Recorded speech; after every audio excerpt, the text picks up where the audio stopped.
Good morning, everybody. Welcome to NinjaTrader Live. My name is Jim Cagnina. I am the Chief Market Strategist, and joining me live from Naples, Florida, the incomparable Tracy Shuchart, our senior economist. Tracy, how are you? I'm good. Good morning, all. Good morning, chat. Happy Monday. Tracy, I missed you last week. Oh my God, I missed you. I did. I Um, can't wait to start up hot commodities again. I know, I can't either, and we're going to do it, and we're gonna be strong going forward for sure. But in the meantime, we have a lot of stuff to talk about over the weekend. We have some gaps in some of the markets. Stock index futures are resilient. We have escalation in the Middle East, which seems like we always have, but this one might be a little different. We got that big, beautiful bill at the Senate, I think, this week. We have tariffs still. What's the big news over the weekend? So, so obviously, we're on day 4 of the Israel-Iran attack, so we'll have to see how that goes. Now, we did see a big spike up in oil futures on the open last night, but since it have pulled back, that's not very surprising. Usually, we see this on geopolitical risk, and so far, no disruptions have occurred to any oil supplies. So we'll be keeping our eye out on that, particularly, if they attack Karg Island, which is Iran's storage facility, then we'll probably have a problem. Or if this spreads further and Ramco facilities get attacked again. So, this is still definitely nothing settled, but not surprising that we had a pullback in the oil markets, being that flows are still there.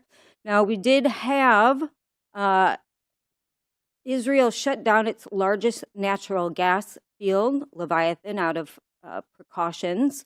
And then Iran's largest gas field was attacked. And so that's partly offline. That said, most of that goes to Iraq. They don't have any LNG export facilities. Now, Qatar does, that shares that field, but Qatar has its own processing and LNG export facilities, so nothing has been disrupted in that realm. That said, traders are going to keep an eye on it. We still have nat gas up slightly over 1% today. So we'll have to see. What we're kind of looking at here is that Egypt they import the most from the Israel Leviathan field, and so they're looking for a lot of natural gas now. So obviously, we're seeing a lot of clamoring to see who gets those contracts. Obviously, it would be good news if the U.S. did, unfortunately, but that is what kind of traders are watching right now.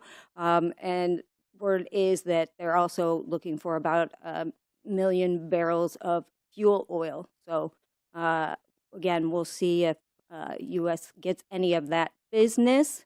So that's for the energy markets. Other big announcements we have: that Nippon Steel deal was approved with United States Steel Corp.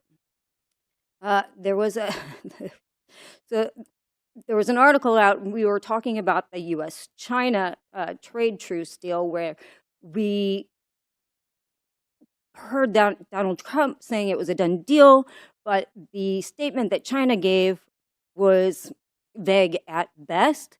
So what we found out over the weekend is Beijing has not committed to grant export clearance for rare earth magnets that the U.S. military does need for fighter jets and missile systems. And the U.S. is still going to maintain export curbs on chips. And so what they're talking about now is the U.S. officials have signaled that they're looking to extend tariffs on China for 90 days beyond the August 10th deadline so that they can talk more. So again, kind of extend and pretend. feels like they're going to keep pushing this out. So we'll see. But on that front, nothing has actually been resolved, despite what we heard last week. Then we have Japan's bond markets kind of have once slumbering because they only the government bought them, have kind of roared back to life with a burst of volatility. And this is spilling over into the other global bond market. So keep an eye on U.S. bonds in particular, because that market does affect the U.S. market. RBC came out. We've been talking a lot about, are we going to see inflations with this rise in silver and platinum prices and, a rise in oil prices. And so RBC came out. They had a research paper this weekend that they said they gave kind of a three-part scenario of what they're looking at. They say in the worst case scenario, they see S&P markets down 20% if inflation spikes higher on the back of oil prices. That's their worst case scenario. And in their less severe case scenario, they see the index falling about 13%. So all eyes on energy prices and going forward and kind of how this affects inflation. Yeah, and about only a year ago, on a Monday before an FOMC meeting, that's all we'd be talking about. There would be, there would be guest after guest, and that would be the focus. That's what we would be speculating on. And now it's not even a blip on the radar. It seems like it's just in the in the back row right now. And why is that? Is that because maybe the whole geopolitical situation, including the tariffs, is just still kind of very much foggy and uncertain? Yeah, absolutely. And I think, I think markets are kind of discounting it because I think I think markets are like, I think this is going to just keep getting kicked off. And this is not going to be, as big a deal as it once was, and we are coming back from, the initial numbers that came out were pretty frightening. But then we have the 90-day pause, so it brought everybody back down to 10, a little higher for China, but still lower than initially thought. And I think markets have kind of just gotten used to that. Fine, we're okay with 10. That seems to work for everybody, and gotten a little complacent here in the markets. As far as FOMC is concerned, we know that there's like a 99% chance that they don't hike or they don't lower rates. So that's not really going to be a surprise. That's why everybody's not really talking about this meeting so much. That said, the language is going to be very important this time in the presser, and how comes across in the presser as well as the statement. So I think that's going to be a bigger deal than, nobody's expecting anything to change. They're expected to hold. Yeah, I think with this meeting too, we do get the summary of economic projections that might give us a little bit of a different look on the infamous dot plots that they publish with the reports. Yes, absolutely. So it'll be more about what's within that statement and that dot plot than anything else. Yeah. Well, the markets, the equity markets are surprisingly resilient, up overnight after Friday. Bonds are down. Bonds and notes are down. Currencies, the U.S. dollar seems to be, with the exception of the Japanese yen, the U.S. dollar seems to be a little bit weaker so far this trading session. And gold, I think, is backed off a little bit also. So I'm wondering if this new escalation that we see in the Middle East is starting to get assimilated back into more of a normal marketplace. Well, it does seem like the markets have kind of digested this again, but we need to watch the headlines and what comes out because, I still think anything's possible at this point. And especially if this kind of spills over into the greater Middle East and is not just between Israel and Iran. So, we'll keep an eye on that. Energy traders are definitely keeping an eye on any kind of oil facilities that might be hit But yeah, it seems like markets have kind of digested this and moved on, right? Yeah. As far as data today, all we have is New York Empire Manufacturing. We'll see how that goes. Not a market mover because it's specific to the New York area. But again, at one, we do have a 20-year bond auction. Everybody's watching that again because 20 years kind of the end of the curve that everybody hates right now. So traders will be watching to see how that auction goes. The 30-year last week was better than expected, so we'll see how this 20-year goes today. Yeah, so we'll be looking at that when we're looking at the 30-year U.S. Treasury bonds for sure later on today. That's becoming more and more important, even though the 20 years kind of an oddball thing. At least when it was introduced, we all thought it was kind of odd. Like, really, we got a 10, we got why 20? But it is something to consider because it is a tranche that people like to invest in. And Tracy, we got a couple minutes left. I want to ask about two things. One, the other metals, silver, platinum, copper, palladium, they're ripping right now. Yeah, they're all up today. So this, again, does not scream to me, any kind of global demand weakness, recession, etc. Seems that, markets, again, have digested this conflict. Maybe it hasn't turned out as bad as markets were thinking it would be, but across the board, we've kind of just seen kind of a brush off of this. Got it. And so, Tracy, tell us a little bit about our very special guest this morning.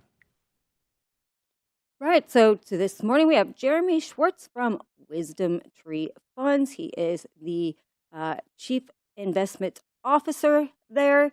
We're going to talk to him about pretty much all the markets that we can get in. I want to talk to him about small caps. I want to talk to him about what he thinks about the Fed and should they lower rates, because I saw sort of a comment of his, so I want to dig into that a little bit. I want to talk about just markets in general. Why are we seeing this bounce back? What are flows looking like in the ETF realm? So we've got a lot to talk to him about.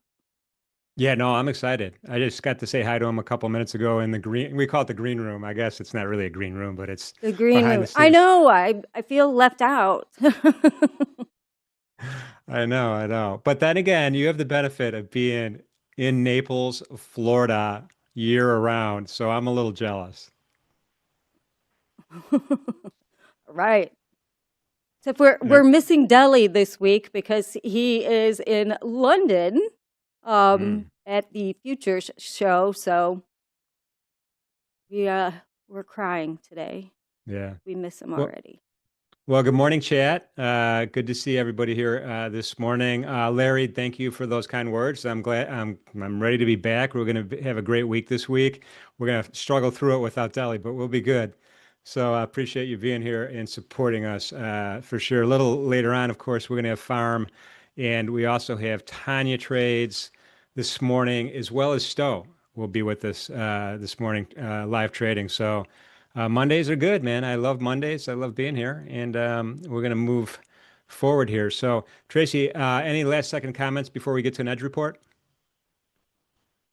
Just watch it today. Any headlines could come out that could rattle these markets, even though they seem resilient. You never know what's going to happen, so keep it tight, keep your stops in place, and have a great trading day, everybody. All right. It sounds good. Well, then let's go ahead and jump into that edge report a couple seconds early, if we can.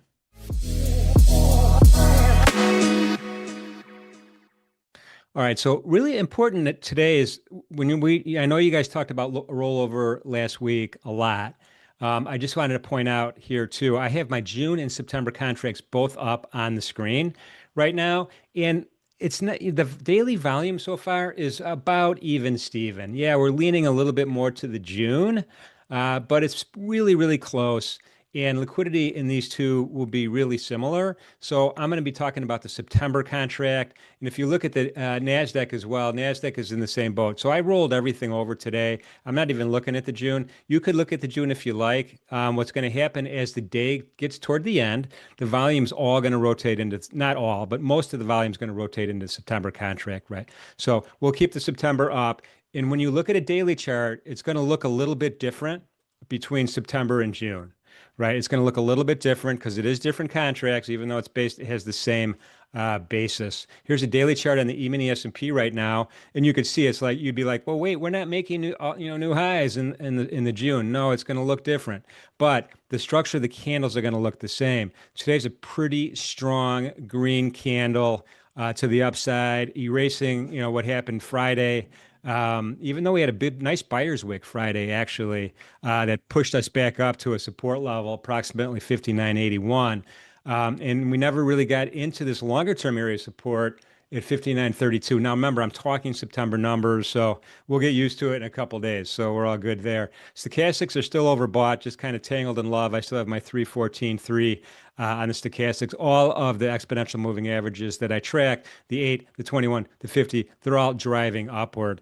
Targets intraday, we do have some targets as well. We're almost to that JAX 2 level. That's that gamma exposure 2 level, 60.75. A little bit further, we have that one-day max. This is the Mentor Q one-day max, slightly shy of 60.95.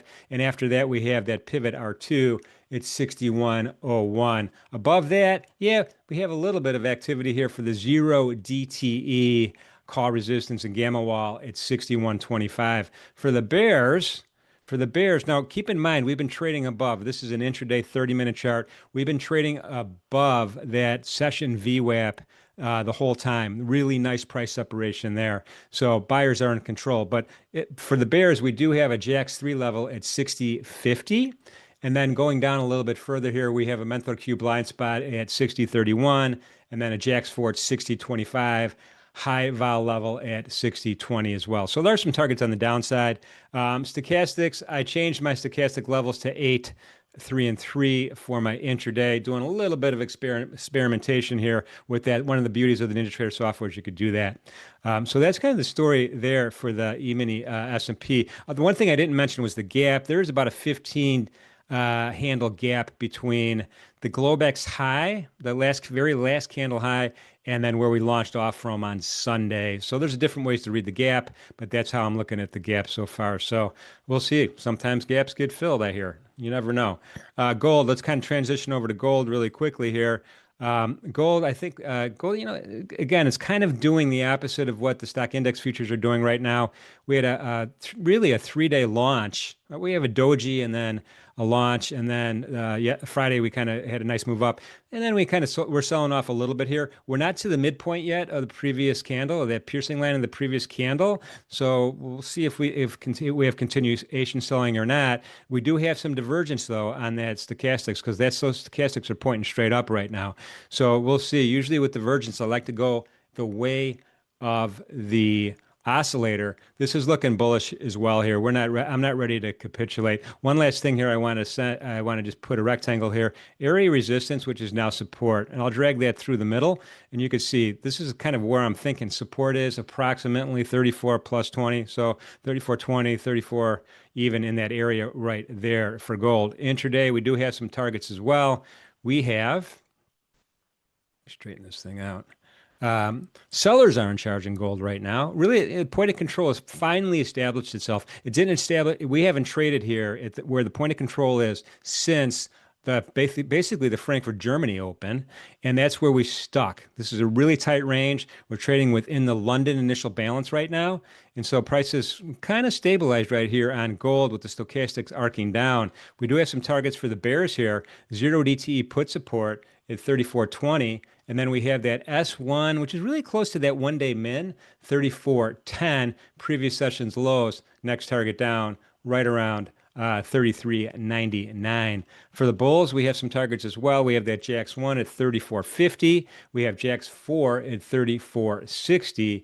And then JAX 2 and 3 further above it, 34.75 and 34.80. So that's the story of gold, kind of doing what you would expect it to do. All right, all right. Well, that's today's Edge Report.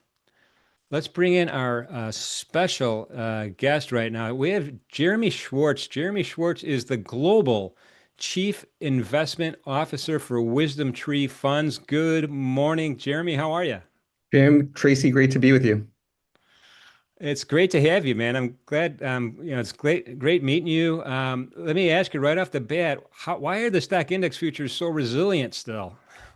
Well, it's a little bit of avoiding the worst case scenario so far, a little pressure relief from the Middle East scenario. I think there's in the fog of war, you don't know how everything's going to play out, but it does seem trending in an okay direction for the markets. When you were talking about oil on Friday, our team was talking about even in some of our commodities funds lowering some of our exposure to oil on the pop. It's like you want exposure ahead of the event. The event happened, and now we can say, is it going to get worse? But we sort of rotated into platinum, into Bitcoin, and copper in one of our funds from some of the big pop in oil, and so I think that is largely what's happening is people see it trending in a positive direction and sort of a relief rally on some of that news. And I want to talk a little bit about the gold market. Do you see, I mean, it's also been pretty resilient given this big run up in equities as well. So Yeah. do you think this is still kind of a longer term trade, or do we see an actual decent pullback in gold? Yeah, it's had a tremendous run, obviously, over the last, 2 to 3 years. And for a while, I was saying investors weren't participating, that it was really a central bank driven scenario where China was buying gold, all the other central banks were buying gold, and I hadn't seen it show up in my industry, in the ETF industry. It has picked up notably. You saw Bitcoin really being driven by all the flows to the Bitcoin funds. It's picked up, call it in the last 6 months, but I'd still say investors are generally underallocated. Like the standard RIA investment advisor, they don't have a lot of gold in portfolios, is my general sense. They haven't figured out how to allocate to it. But I think gold plays to like the number one sense of concerns today is inflation, fiscal deficits, the power of the dollar. Where does that go over time? It's sort of it plays a lot of interesting roles today. So as a strategic position, I think it's an interesting thing to add. But certainly it's been hot. I mean, so you wouldn't be surprised to see some sort of pullback, but I think the central banks are going to continue to buy. If you're China's central bank, do you want to hold more treasuries or would you rather hold more gold? I think they're going to keep adding to gold. And I think other central banks are doing the same. And since you brought up inflation, so far we have seen, we were told by every bank in the world inflation is going to be out of control because of tariffs. And again, we are on the 90-day pause, but there's still that 10% on every country. So far, we're just not seeing that in the data. And so I saw you made a comment where Trump said CPI is out. Fed should lower 1 full point. And you said agreed. So do you think that the Fed should lower and they're kind of behind the curve on this right now? He's for sure behind the curve. Powell is definitely behind the curve. He's been behind the curve this whole cycle. So we definitely agree with Trump that he should be lowering. And we've been doing our own alt inflation indicator. I put it out on Twitter, probably the last 2 to 3 years, every day on inflation day. And we do a very simple substitution, which is, in the BLS data, it uses a very lagged shelter component. And that shelter component is running basically 4% today. And the question is, are real rents running at 4%? Our data, if you use something like Apartment List, actually shows deflating rents, that rents last 12 months are down. If you use something else like Zillow, it's a little bit higher. So we average those two and get 1.4% for shelter. When we plug that in, I've got headline and core both below 2%, like 1.5 and 1.7. And so we've been putting that out for a while. We were, saying when Powell was saying it was transitory back in in 2020 and 2021, we were saying he should be hiking. Now we've been saying he should be cutting. We'd say probably he should be around 3.5% now. That, if you look at the normal sloping interest rate curve, you don't want it flat to inverted curve. You want it positive 100 basis points. 125 is normal outside of recessions. And so 3.5 would be more appropriate, but they're on their mandate. They lost sight of a lot of different things. We think they should do policy very, very differently. And our senior economist is working on a big op-ed to really shake things up at the Fed and talk about how they really have set policy very backward for the last 20 years and have lost some of the key insights from how they used to set policy. And then I want to talk a little bit about the bond market here. It seems we've it's still kind of volatile for the bond market, but it seems, do you think we've found like an interim low here? We kind of had like a double bottom on the 30-year, but it seems to be holding. Or are you guys bearish on bonds and still think that they're going to go down, yields are going to spike? Well, I don't know about yields spiking, but we're not very bullish long duration bonds. When you say you get with the Fed at 4.3 and the 10-year not so far from that, you're not getting paid all that much to take on duration risk. And now, so you can say, well, keeping high too long puts a mistake. Maybe there's a risk of recession. That's why it wouldn't be long, the long bond. But with all the deficits and spending, none of the new big beautiful bill is really reducing deficits. And so you do have deficits for as far as you can see, and you've got some less marginal buyers with these other central banks, and I think with the other governments like China. And so I do think there is some upward pressure over time on that long end. So, the real yields today, 2%, it's not a great long-term hold. You've got this recession risk, but you also have risk of yields going up. So, we think within the duration world, it's still, you still hide out in the short duration part of the curve. So, Jeremy, we are going to interrupt you in about a minute and a half because we are going to talk about the Shai is going to walk us through the economic release the one economic release we have today, Shai. So I don't know if you want to just kind of introduce it right now.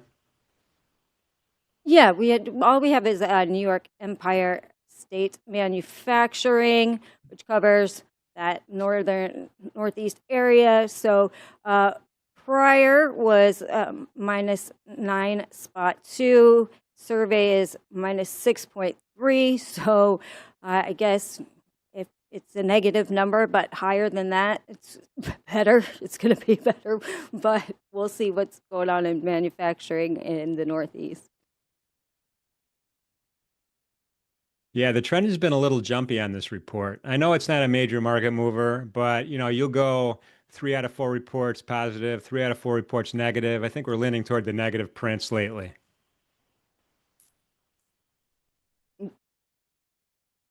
Any thoughts on Empire State Manufacturing, Jeremy?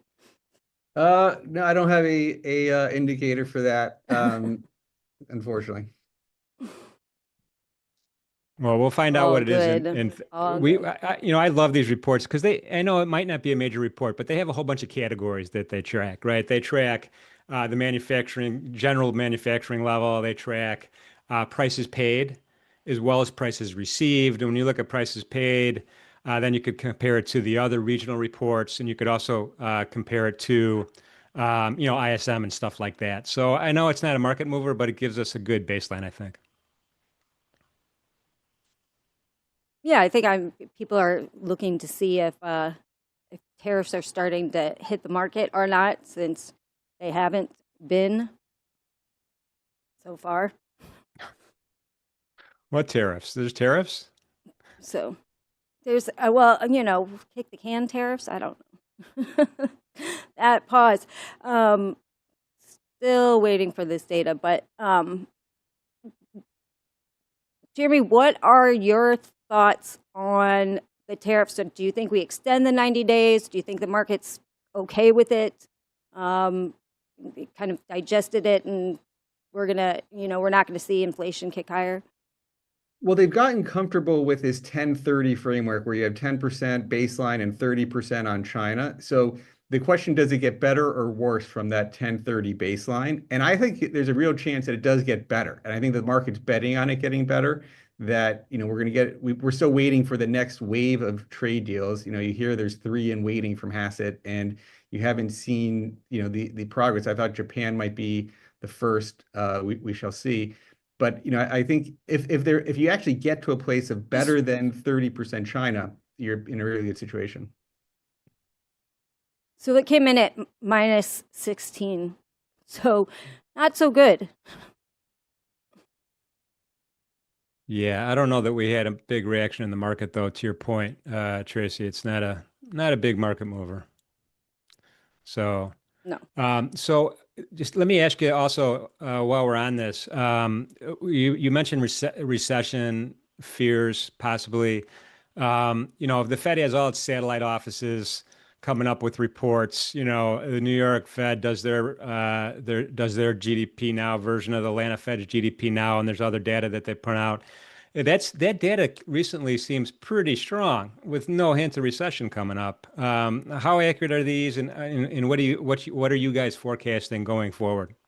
Well, it's partly why I'm not really want to be long duration, long bonds. Is we don't see the recession. I think we see the underlying positive trends. We think productivity is positive. We think about real GDP. It's productivity is a key part. I think we're at the very beginning phases of people starting to figure out how to use all this AI buzz that we're hearing. Companies are still early. Now there might be disruption over time of, if people can do more with less workers. I think there's some of that happening, but some of it might just be you're able to get more out of your employees. So the real GDP trends we're positive on. And so that comes back to thinking the 10-year could go marginally higher.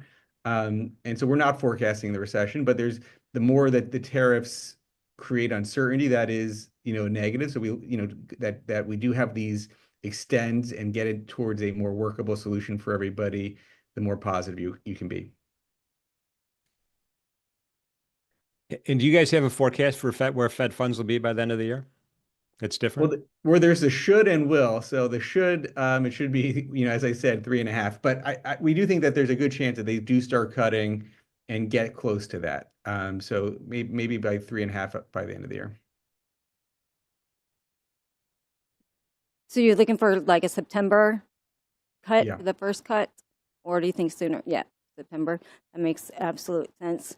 And what are your thoughts on the energy market? We are seeing a little bit higher prices, but do you think it's enough to impact inflation at all? Or do you see energy prices going higher over the summer? Well, I think our short-term view was to sell the big pop higher. And we think you saw some statements from OPEC Plus that they're going to try to supply the market. We think there's plenty of oil to go around. And so we're not overly bullish oil at the moment. It does serve as a nice geopolitical hedge in these environments. It's good to have it before the spike. The question is, now that it's spiked, what to do now? And so you'd be betting on a much bigger escalation of the conflict versus the de-escalation. And it seems like it's on path to de-escalate. But I think you want, certainly oil plays that nice offset for things getting much worse. But it seems like the path is now, you've had the major conflict, you had the major strikes, and it seems like there's going to be eventually some off ramps, and that could be a little short-term headwind there. If I could just switch gears really quick. So, Jeremy, we're almost out of time, but your company, Wisdom Tree Funds, are in the ETF business, among other things. And my question is really, what do you think about the crypto ETFs, the Bitcoin ETFs and stuff like that?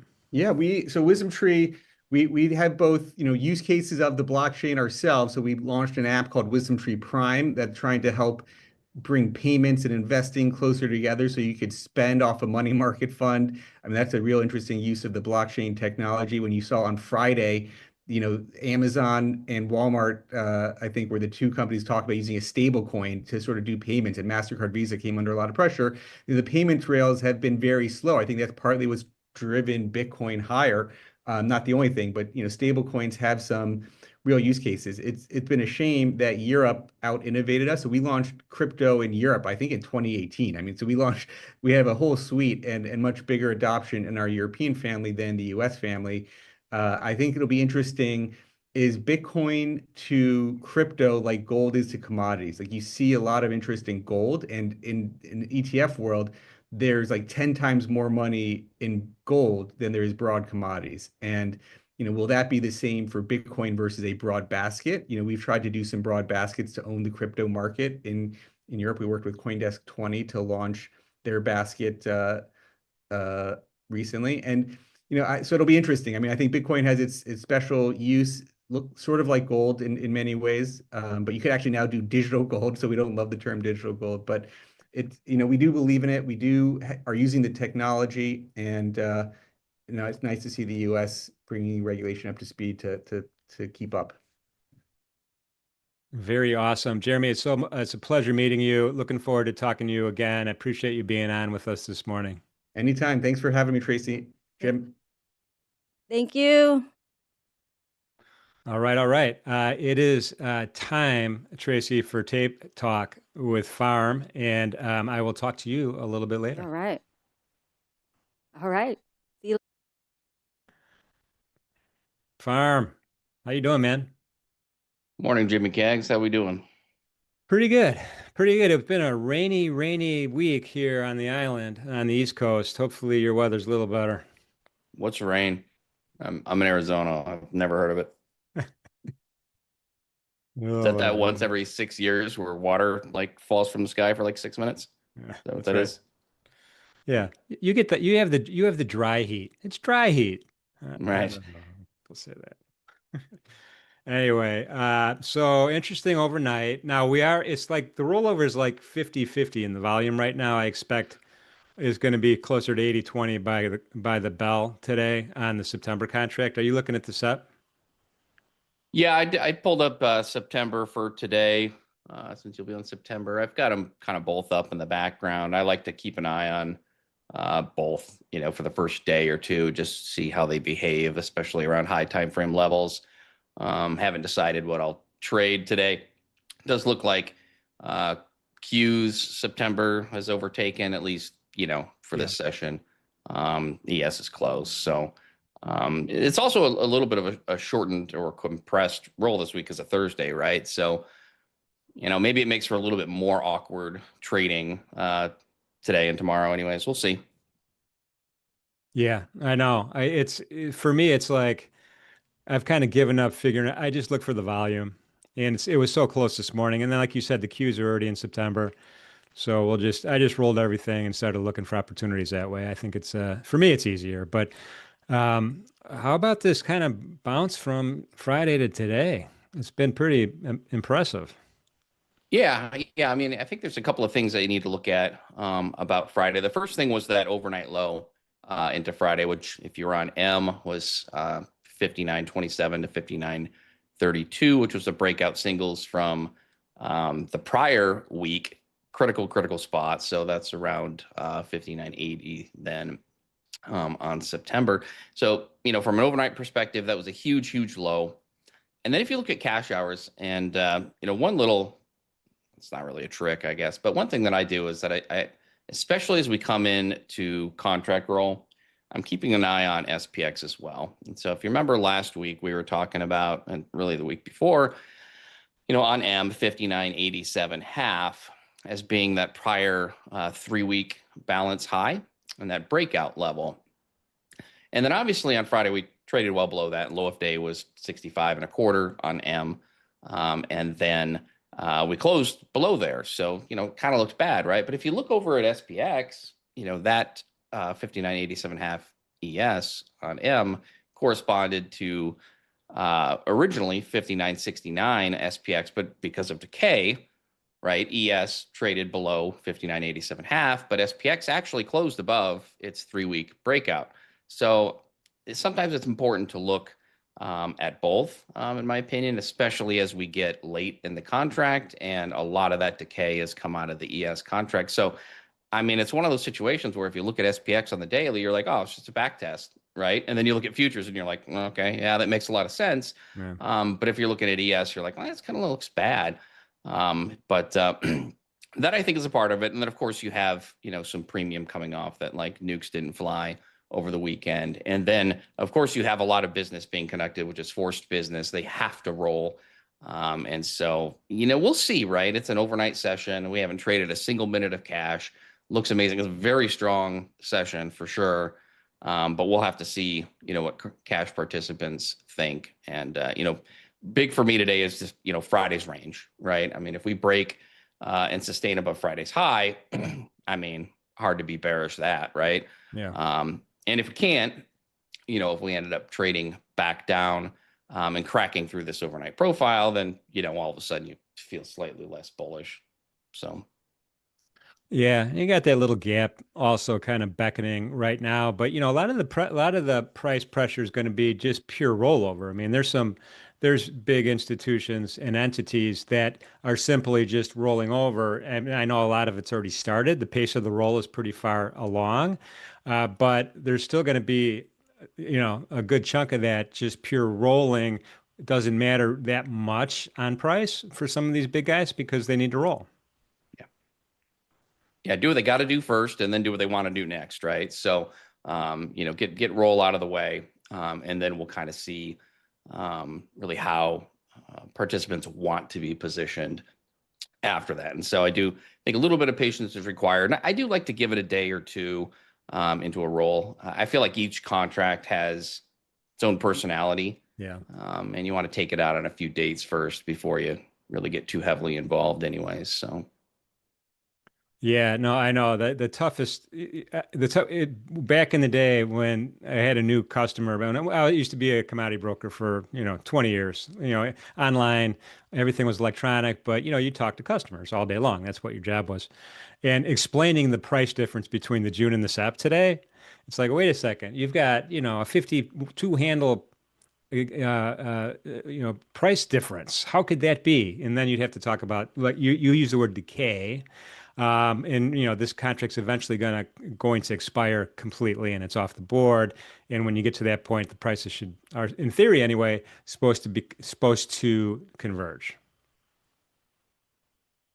Yeah, I mean, it's an insurance product, right? And so if you buy a 90-day life insurance policy versus a 1-day life insurance policy, one of them is going to be a little bit more expensive than the other, right? So that's kind of how I try to explain it. 1 day to death, probably a pretty cheap policy, but 90 days, I mean, there's still an outside chance. So that's all it is. And now we have participants sort of updating their policy, and you got to have insurance, right? So everybody's doing what they have to do first, and then like I said, we'll see what they want to do. But going to be an interesting day, and can potentially be a little bit choppy and gross at times because of some of that. But it'll be very interesting to see if we can break away from Friday's range, or if we just kind of chop around inside today. Yeah, I mean, and just not to beat a dead horse, but when I'm looking at whether it's SEP or June, I'm still looking at the volume profile. I'm still looking at the VWAP. Right now we have a really nice point of control on the volume profile. Price happiness is at 60 in September. My mind's already made the transition to the higher number, and I'm ready to go. So, I'm still going to look at those same kind of forces. Yeah, and at times I'll spit out kind of both numbers for people, because some people will be trading M and some people will be trading U, and so I'll try to do a little bit of that. But at least on my chart, I'll have the levels for you. And like for me, I mean, the major high time frame, big picture spots, they don't really change. I use a lot of ranges as opposed to single levels. So like within a 4 or 5 handle range, I might tweak it just a little bit depending on how it behaves relative to last week's profile. But for the most part, the big picture spots don't change. And 59.27 to 32 is a good example of that. We've talked back since we started the show, really. 59.17 to 35, that kind of big range on a super high time frame is just a massive spot. So for last week, I was using 59.27 to 32. The week before, I was using something around there, but it was a little bit different. And so I do a little bit of tweaking based on how each week's profile develops. And so I'll probably need to do a little bit of that with this new contract. But so far, the levels have behaved very well, and everybody's got their own process for dealing with rolls and dealing with levels. And I feel like it's been a while since we've had at least on like Thinkorswim, TradingView, a Sunday night roll. Depending on your broker, they may roll different days, roll forward, but I feel like it's been a while. So I'm gonna see how that plays out. At least 2 years, 3 years, maybe. Yeah, no, I know. It's, some of the platforms auto roll, some don't. Some ask you if you want to do it. NinjaTrader Desktop for me this morning asked, do you want to do it or not?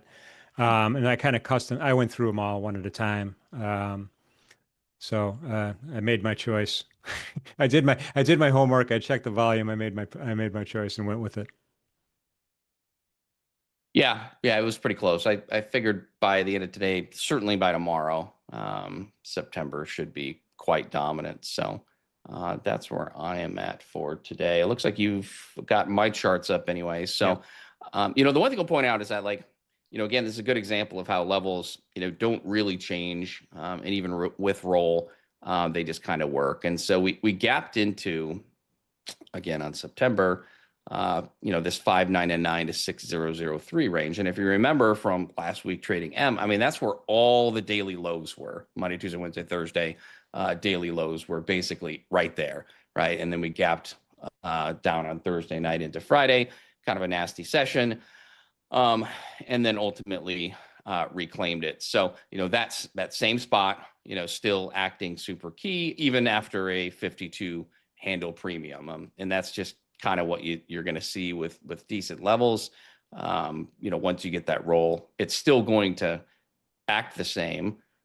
You just might interact with it a little bit differently, if that makes sense. So that was a nice, gap down recovery. We get the buy, and then obviously we've had this huge trend session. We're on the 30 here. You've got Friday's high. Okay, so on the September contract, it's right about 82-ish.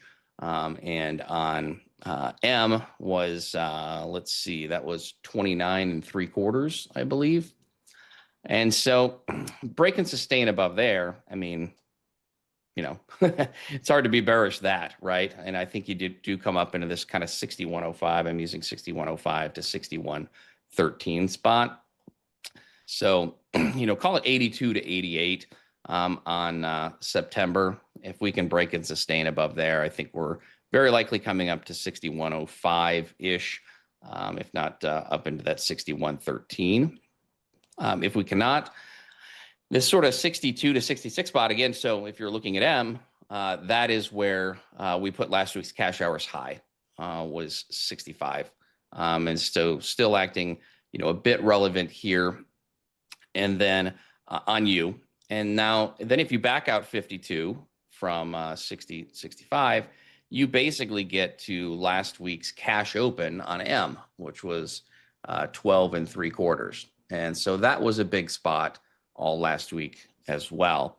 And so that's why, to me, these 60s are still going to remain relevant for today. Obviously, we got a nice pullback low at this 60.50 to 60.53 spot.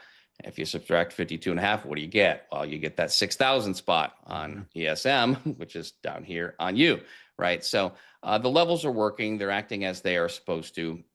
And so to me, it's probably this 60.50, 60.53 spot. It's the biggest spot, along with this, 60.80s, Friday's high. So I would say Friday's high, 60.50, if you want to make it simple, are the two big spots to start things off for today. And then, call it 60, maybe 40, I suppose. But I really like 60.30, 60.32 as being sort of your key spot today. And it would be nice to see if this thing cools off just a little bit into the open, because I would at least like I would like to see how this spot here behaves into the open and at the open. And so that'll be kind of like first moves, what I'm watching there. But really, it's going to be all about Friday's range ultimately, and whether we stay inside or whether we crack that one way or the other. Yeah, I mean, it begs the question, what's the good news, right? A lot of you know, we kind of like are biased toward good news coming out and actually, giving us, oh, okay, equity market's going to rally. We have good news. Well, this equity market rally is the good news that we didn't shoot nukes. Right. Yeah, exactly. And I think Trump, man, I'm very busy. Still got the kids, the boys with the wife out of town. So it's been a little bit crazy over here, but I thought we saw, some post from Trump saying, "Oh yeah, we're probably not going to get involved," or something like that, right before the 6 p.m. open. I think that may have come out. Well, meanwhile, we've got refueling tankers flying out across the ocean like crazy, and I mean, who knows? We'll see. I mean, we could get all kinds of headlines today between the Middle East and then obviously tariff news. I mean, who the hell knows? But really, what's going to matter is Friday's high, because again, on an SPX basis, I mean, that back test held. That's a perfect location for a daily higher low. Doesn't seem like it was that much of a pullback, right? Like 1-day bear market type thing. Yeah. But structurally, it really was a very fair spot to put at a daily higher low. It didn't behave like that's what it was doing on ES for sure. So I'm a little bit skeptical, but definitely was a very strong location. And we'll see what today brings. But again, very strong profile overnight. So, but that can be broken down very quickly with cash hour participants and cash hours volume, especially again once you get participants doing what they want to do, as opposed to just checking boxes with contract roll. Yeah, no, exactly. Whatever happened, everybody who was predicting the big 20, 30, 40% draw in the S&P, it's not happening. We need him to stop so that maybe it happens, right? But yeah, I mean, that was the thing, right? I mean, we were due for a correction into Q1, and I was very much looking for that. And I think it would have been a 10, 12% correction.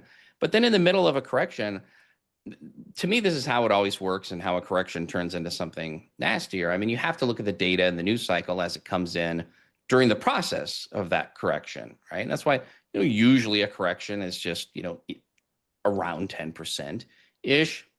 And it ends up giving you a correction in time as you rally back and, everything's fine. But if in the middle of that, you get something on top of that, and that's really what the tariffs were. To me, the correction was never about tariffs. And I've held to that for a long time. It was more at the time we were seeing some weakening growth, dealing with this stagflationary environment. You have all kinds of uncertainty when it comes to Trump. But then in the middle of it, when you already have some technical damage, you get, these headlines about tariffs. And so to me, it made it, that much worse. And then all it did, where if you don't back adjust your charts, just look at a yearly candle on SPX or ES. And that was just a back test of the 3-year breakout. So, just a back test bra kind of thing. And then, we rally because, again, why would it have been a bear market? And, the funny thing to me is, I said, again, coming into the year, I don't know if it's going to be a correction or if it's going to be a bear. And you can't really tell until afterwards, right? So you had people coming out when we were down 6% and they were calling it a correction. A lot of those same people were calling it a bear market when we were down 20%. And then, people now calling it a bull market. And it's call it whatever you want. It doesn't really matter. Let's just follow price and what the economic data is telling us. But you're not getting a bear market just because of tariffs. You're getting a bear market because the Fed starts a new hiking cycle, or you're getting a recession. I mean, those are the big reasons, right? And neither of those were the case. And so, some rally makes sense, but I do feel we are up here pretty elevated in equity valuations again. Most of the good news to me has been priced in with very little of the bad news. And so I feel like that's where, we were in a little bit of trouble last week. Maybe participants are caught a little bit with their pants down there. Yeah. You've got potentially, escalating tensions in the Middle East. Who knows, right? But I mean, everything on trade has been priced in positively. The economy looks great. And so, to me, then risks sort of skew the other way, especially once we get back into these highs and a PE of like, I don't know, 22 or whatever it is on the S&P. So I'm cautious on this and, doing some buying in April. I'm not like making a raising cash call or anything like that, but I'm certainly taking some profits on some of those things and being very selective with rotational longs on a swing basis and just really focusing on day trading the index. Like I'm not looking to initiate a new swing long up here, for example, but it also doesn't mean that I'm going to fade it and initiate a new swing short. So that's where I'm at, is just sort of, mostly day trading this market. And being very, very selective. I don't think volatility is done for this year. I think it's going to be kind of a bumpy, wild year at times. I mean, it already has been. And so I'm picking my spots to deploy like meaningful new capital on meaningful pullbacks anyway. So I don't know. Do you do a whole lot of dabbling with individual names, or, just investing, or do you just kind of stash money in on a recurring basis to the index, or how do you manage that? That's my kryptonite. Trying to pick anything, trying to pick a gem out of the river. That's my kryptonite. No, it's passive investing in the in just a low fee mutual fund. Throw it in there. I might throw something in a couple of the ETFs if I'm looking at gold or bonds or something like that. But I'm not good at that, and it's too time consuming. I mean, we have the futures market right here that does it all. I mean, every single asset class in the futures market you could trade, and in a liquid way, and it's that's the way to go in my opinion. But speaking of bonds, though, what do you think about the bond market? I mean, we're at a 113 handle now in the SEP 30 year. It seems like we've been trading through that 113 handle, I don't know, for a few days in a row now, if not longer. I mean, actually, we had a 113 print going all the way back to early June right now. So we're not seeing this huge sell-off into 111 handle or 110 handle or lower. It almost seems like that low that we saw back in the 22nd of May was the low that we're going to see for this next cycle, this next Fed cycle. I don't know if that's true or not, but it just seems relatively stronger than I expected it to be.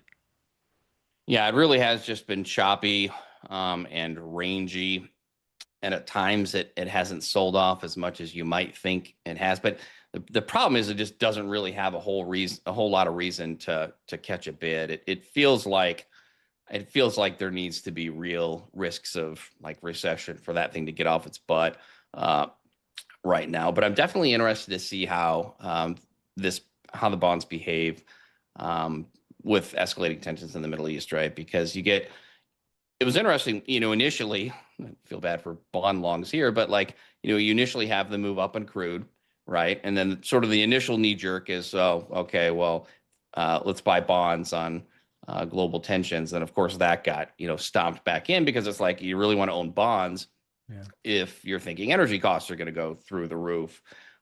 So, that move got unwound. And sort of went back to chop. So I feel like the bonds are like a Scooby-Doo meme, which is like, let's see what's behind all this chop and unmask it. Oh, more chop. So that's where I'm at with bonds. I have some exposure. I've been trying to be balanced somewhat with a little bit of TLT and then energy and so on. Those big dips in bonds, I'm picking up a little bit more, peeling some off on rips. It's not much of a rip. And then now starting to peel off some energy exposure as you sort of get some of this war premium that I don't know, you don't want to be hanging on too long into some of that, I don't think. Yeah, but I'm surprised by that too. Even the August crude market, I mean, we have a huge red candle right now. We're back to 70 handle. Oh, 70, we're at 70 spot oh 05, almost back to a 69 handle. And we've got price happiness used to be $75, and so it just can't maintain that. It just seems to me. I know we've been rallying ever since, I don't know, June 6th, but it just can't really get huge traction to the upside. Yeah. So, I mean, what's that suggesting? You can look at supply issues potentially, or is it the market pricing in the potential for weakening demand? I don't know. I'm too stupid to figure those kinds of things out, but I do find it interesting. But that's how crude is, though, right? You get a war premium gets built into it, and then just traders just come in and just stomp the hell out of it. And it's just like a favorite pastime, like wait for missiles to fly and then short crude, and it's like, may or may not be the best idea, the safest idea, but we'll see how that behaves, and then perhaps more importantly, how that translates into bonds, and of course equities after there. All right, all right. Well, Pharm, it's me and you all week. I think Deli's off. He might be off all week long. I'm not, I don't know for sure, but I think it's just me and you this week. He does like dodging contract roll. I think he said that. So full transparency on his part. Well, he's at the London Expo having a heck of a time. Everybody, if you're not following Pharm on X, I'm going to cut and paste his X into the chat. It's worth it. You'll thank me later. Pharm, thanks for being with me today, man, and I hope you have a great trading day. You have a good day, Jamie. All right, all right. Coming up next, we have Tanya Trades, trading live. Let's get Tanya in.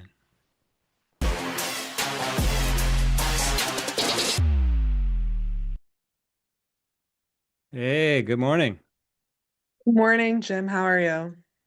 Pretty good. How's everything in New York City today? Super muggy out, super humid, honestly. No idea. It's like it's cold up and down, whatever. Can't it's foggy. It doesn't feel like summer right now recently. It's just all rainy, foggy mess. And where are you at?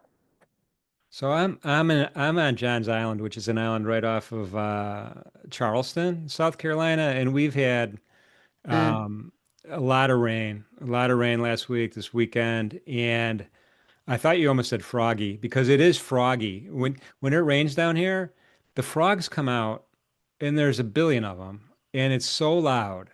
It's incredibly loud all night long because they make that noise, that chirping noise. What? That's so crazy. I do not know about the frogs. That's kind of wild, not gonna lie. Oh man. Anyway, so I mean, when you woke up this morning and checked your charts, what were you thinking?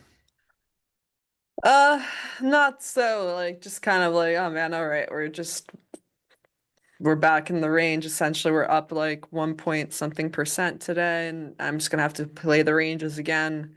Nothing new, really, honestly. It feels like yeah, we're not breaking out of like the breaking Friday's low by any means. That might look kind of more interesting otherwise. I'm kind of like, it's a rollover, right? I just rolled over. Did you roll over too? Yeah, I think September's the way to go. Yeah. I'm a little bit more aggressive than Farm was on what I expect the ratio to be at the end of the day for the E-mini S&P, September versus June. Right now, it's about 50-50. NASI is a little bit better, but my guess is we're going to be, from a percentage point of view, volume is going to be considerably more in the SEP by the bell. Right. Yeah.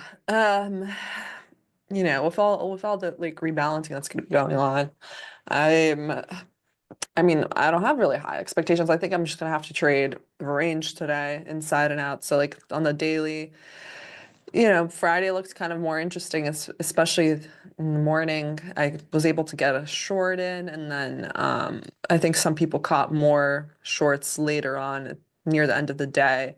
But no follow through to the downside. We gapped down at 6 p.m. and then all of that was the low. So we're gonna have to see. I'm gonna have Friday's high marked out, that's for sure. And I'll see if like maybe there's like some sort of divergence there on maybe NASDAQ will take it out and ES doesn't, then maybe I can find like a reversal trade back to mean reversion, back to the middle of the range. That's what I'm kind of thinking of. I'm not going to really be pressing too hard today.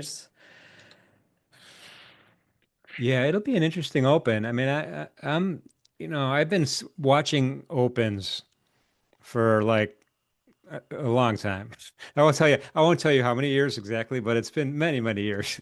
I've been watching these, and this one will be interesting. We'll see how it goes. I was mentioning to Pharm, what's the good news? There doesn't seem to be Yeah. any. Yeah. And so now we're kind of, we're resilient. I asked Jeremy earlier, why are we still resilient? And my expectations might be completely wrong, but I'm not looking for a huge breakout to the upside, but who knows? Yeah, me either, honestly. I'm not like too bullish. I've been kind of trading more shorts recently, just from that closure on that wick, and then we had some push lower, but the shorts have always been just short-lived. So I'm gonna make sure, not to be holding for a home run essentially, because what I've noticed is, when we're hitting the outsides of the ranges, like the extremes, we're retracing every time after that. You can't have any sustained continued action.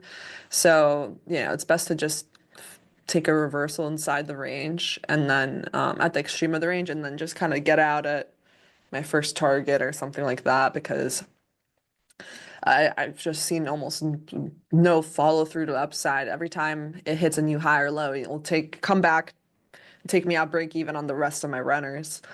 So I'll probably be more aggressive, just taking more of my position off at my first targets, essentially. It's what I've been doing recently.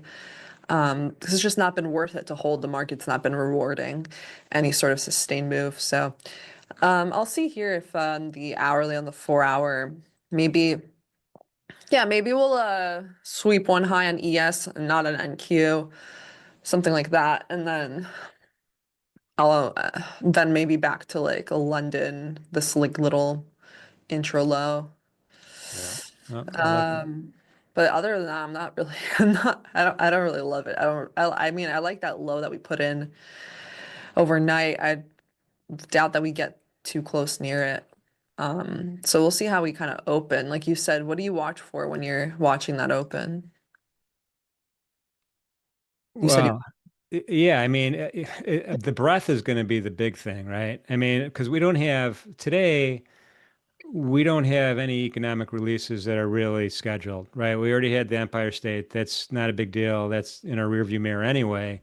And so what's the breath going to be uh, on the open? And I like to look at a longer time frame than everybody else. I look at the 30 minute. I don't look at the the 3 minute or so I like to look at a longer time frame. But how big is that going to be? How many handles? Is it going to be just kind of, as an example, the initial balance in London was only about 13 handles. It was pretty small, and the E-mini S&P.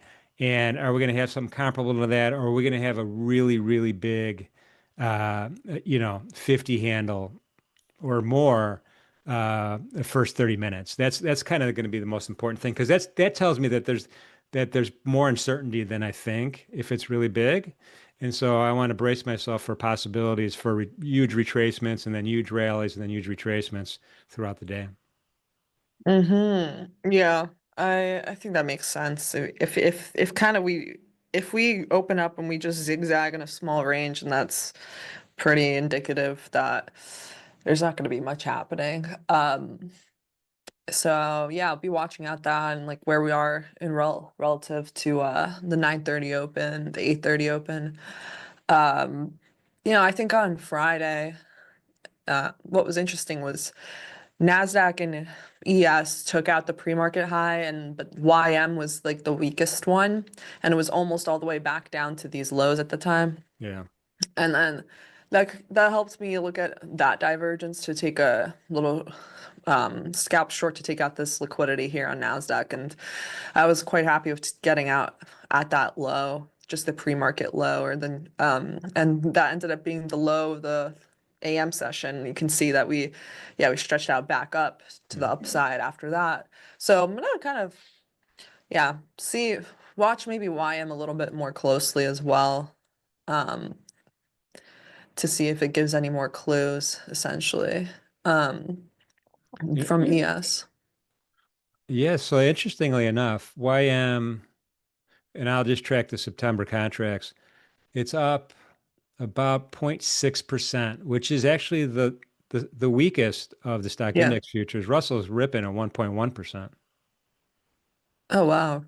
Yeah, I mean, it tends to be weak when, and then like it tends to be a little bit inversely correlated to NASDAQ, that's for sure. Yeah, I could see here it made a lower low from that Friday. I mean, this 4 hour low Yeah. from I think probably um Thursday or so. Yeah, the day before. So from Thursday, it's definitely weaker than the other indices there. Yeah. And yeah, I mean, we'll see then if maybe it takes out that high that I have marked out intraday here. Let's just put this down here. And then yeah, maybe it takes out this high. Maybe it doesn't actually, while ES and NASDAQ do. And honestly, I might even start trading YM. I've thought about it. I'm like, okay, yeah, if there's a setup on YM, I'll take it, honestly. Yeah. Maybe I've taken 2 trades on YM this whole year. But hey, if it's there, it's there. If it's weaker, then might as well take it. Yeah. Um, so yeah, I mean, I think the trade for me will probably be to see if we stall here and just have a divergence from versus Friday's high, and then just kind of take a trade back into back into just 50% of the range, or just a little scalp back down lower would be fine. If we had just continue distributing up, then there's not much I can do there. I don't really want to long here after I think NASDAQ's up about 1.2% or something, right? Let's see. NASI right now, it's given a little, it's about 0.82% on the September contract. Okay. Right. So Okay. it's still pretty strong, still pretty strong. So, and same with the ES, they're neck and neck for second place, or second place medal. Yeah. Yeah. So, by the way, thanks, chat, for being here. Appreciate you guys for sure. Christian asks, Christian. So for me, Christian's question is, do you guys back adjust or not? And that's a good question. For me, for the intraday charts, my 5, my 10, my 30, my 60, I just use a continuous contract because remember the September contract's been trading for a while. It didn't just start last week. It's been trading before that. So, not a lot, but it's been trading. So I kind of just track that continuously, and I only go back a few days that way. On a inter day chart, a daily chart, a weekly chart, monthly chart, then I usually back adjust. So I'll do a continuous back adjusted chart. Everyone's software is different, but it works really good on NinjaTrader. So I just wanted to give you that answer. Hmm. All right, all right. I'm gonna sit back, Tanya, and watch you trade this open, and wish you the best of luck. And it's great seeing you. All right, great. Thank you. All right.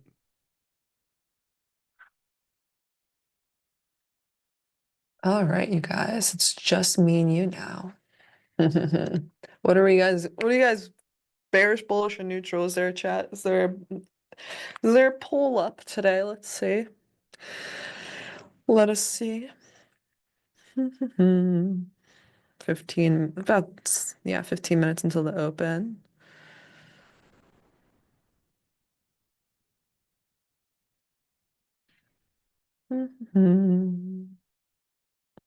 See, 51% bullish, 26% bearish, 23% neutral. Interesting. Oh, you guys are mostly bullish. Yeah, all the time. Aptos Trading says, I have one desk trader that trades exclusively YM. Nothing wrong with it. Cool.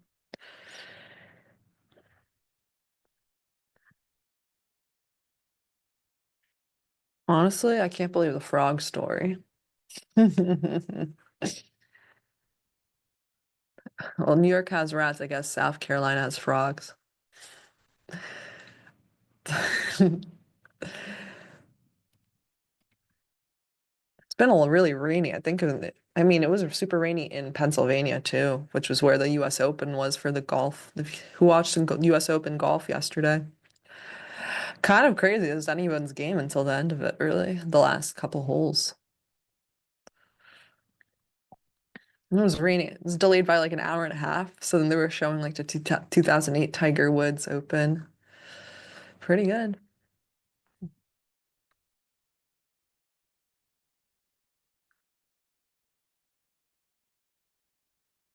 I pretty much watched like the whole thing. I watched it on what was it? Yeah, the day before too. It's kind of crazy. It was really anybody's game. I thought Burns was gonna win. Not gonna lie. And like all the favorites were not in the top. That's why you don't do sports betting, you guys, okay? I know somebody that was doing sports betting. He was like, "Oh yeah, I could definitely, you know, based on who like their longer drives, and I can definitely figure out which player is gonna win." It's really anybody's game. I strongly, I'm opposed to sports betting. Don't do it. It's enough risk in trading. You don't have to do sports betting. You're just like no edge, honestly. So anything could happen. You don't even know, honestly. Be a downpour of rain, shock people. Someone can be mentally not on their game. Or in basketball, I mean,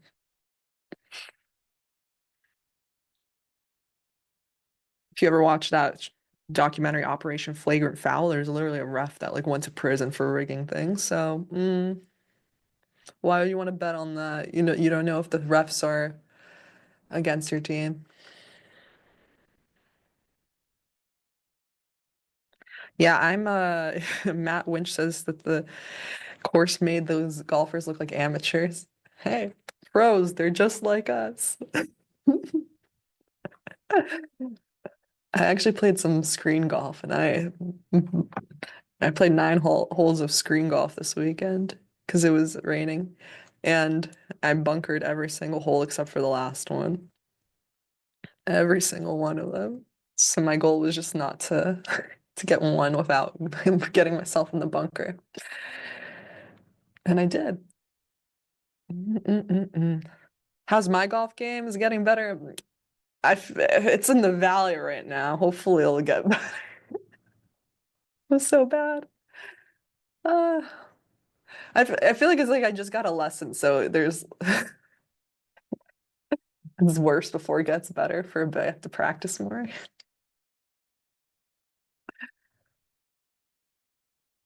Truly, truly. I mean, I'm golfing for less than a year. So it's coming along. I can hit my I can hit my 8-iron consistently at least. There's one club I can hit consistently. Two actually, the 7, the 8, the pitching wedge too. So I got those down. I'm really bad at 3-wood. Driver, I'm okay. So I mean that's good. It's enough to play a game. So you guys, what are we gonna do? What are we gonna do here? Let's see. It's 12 minutes till the open. I want to see, are we gonna retrace into this area and then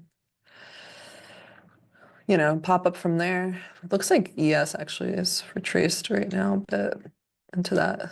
This is a 60-minute little FEG. Yeah, we'll see if we retrace here at open. Seems like we left these highs. Nasdaq's a bit better, bit stronger there. Yeah, seems like it was gonna go retrace first before going up, so I prefer it hitting this first so I can get that trade short though. Oh well. We'll see. We'll mark at the open. There's no high impact news. Yeah. Yeah, but yeah, I'm horrible at golf.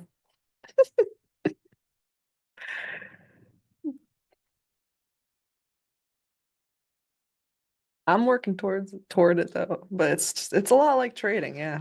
Honestly though, I didn't hey, You guys, I bunkered almost every hole and I stayed okay about it. I just laughed at myself. Also, well, honestly, I got myself in the water a few times, and every time the screen golf like kind of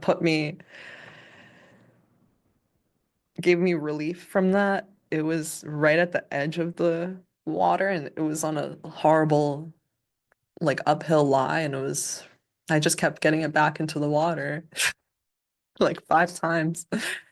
Uh,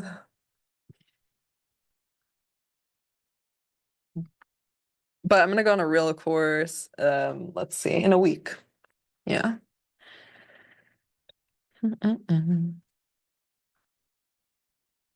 No, this is the most fun part because like when you're really awful at the beginning, the only way is really up. So we gotta break 100 first.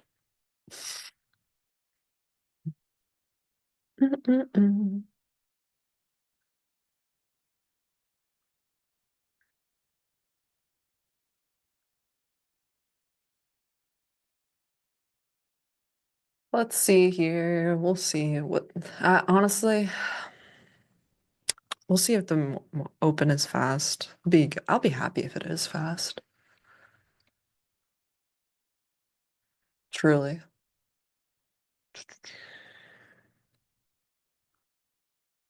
YM. Seeing the hourly again. Okay, yeah. So previous hourly low. Yes. We did sweep it just by a little bit here. NASDAQ, we did not. So ES retraced a bit more here. It's pretty good reaction from here.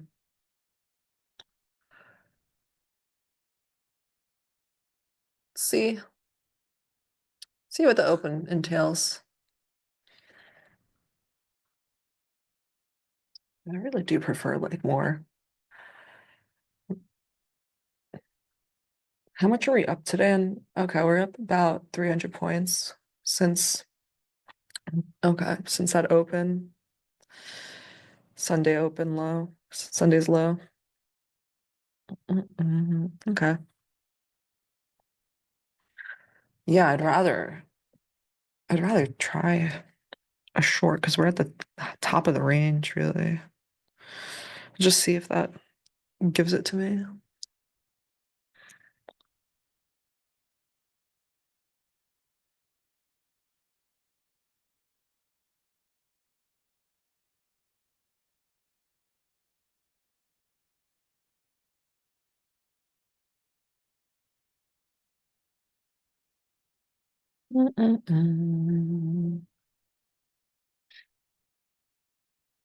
This looks so thinly traded. Okay, let's go back to the 15.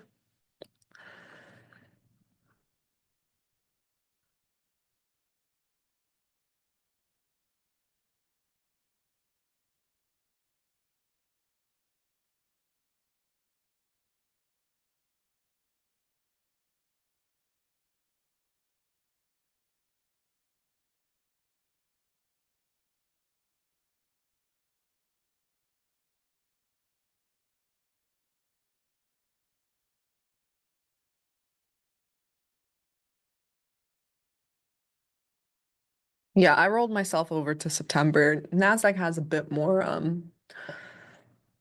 volume on the September contract. ES a little bit less, but it's good enough for me.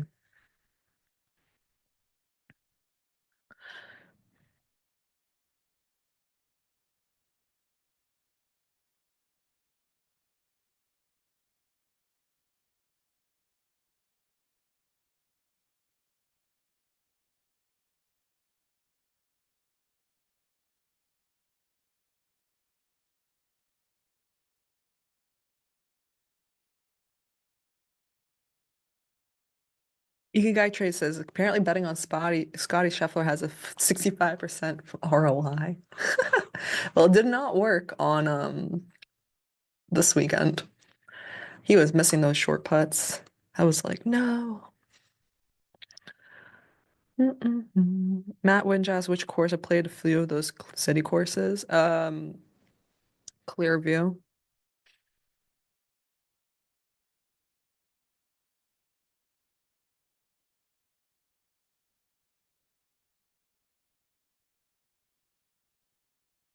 I think after today, there should be definitely more volume on the September. I think right now, I rolled NASDAQ over. I mean, there is more on NASDAQs. I just checked.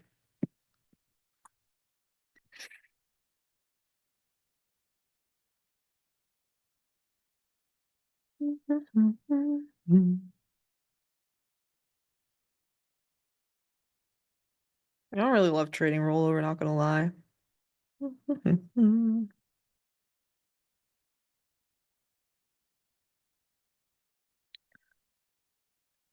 Not gonna lie.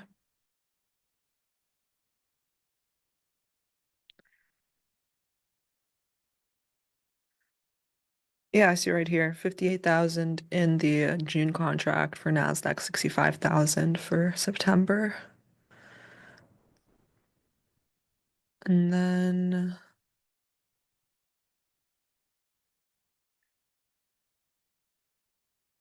I think ES is just slightly more in June still.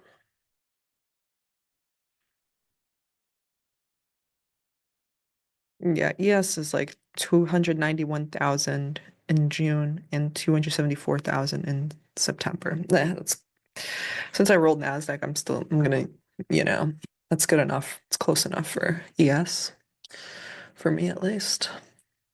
Especially since, like, yeah, tomorrow I'll definitely be using, everybody will be using the new one probably, unless you still have the old one that you're swinging and trying to actually get a good price on. Let's see here. We have about 4 minutes till open. Most of the chat is bullish. I mean, makes sense. We put an interesting low there. I mean, and I think YM, YM looks quite different. But YM took out this low. We didn't for ES and NASDAQ. So I wonder if we're gonna take out those highs next. I mean, I'll see if there is a reversal for longs within this area to go for the highs next, but I don't want to be too early on them.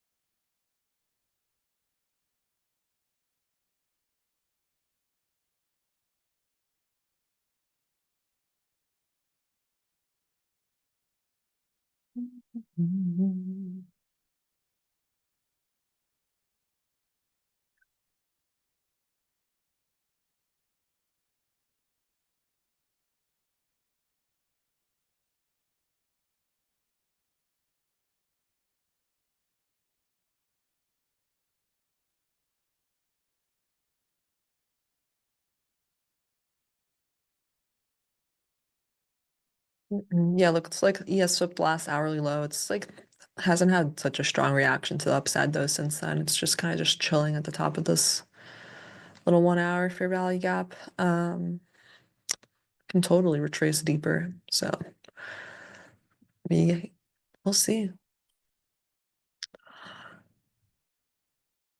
What do you guys think though? Is today going to be a slow day or a fast day? We'll see. We already have 300 points range on NASDAQ.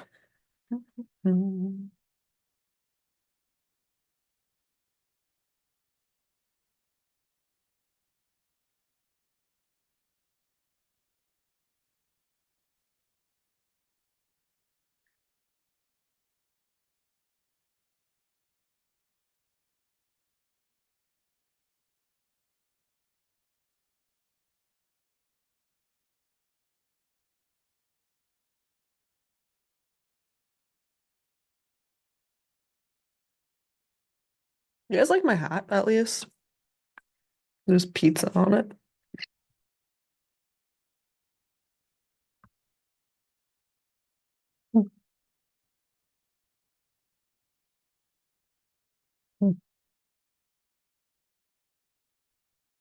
All right, all right. Let's get it. Here's the open. Here's the open. Basically an hourly and a 15-minute. What did I mark out here? It's like a little low and Yeah, this is another low in the middle of the range. Okay, here's the open in about 15 seconds.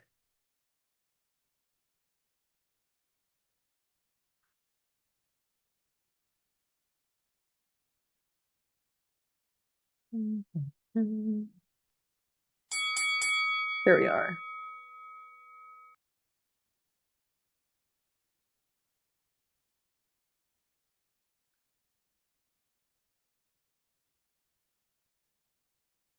So Nasdaq's below the previous hourly candle low. It's back in this little hourly fair value up. We'll see how much it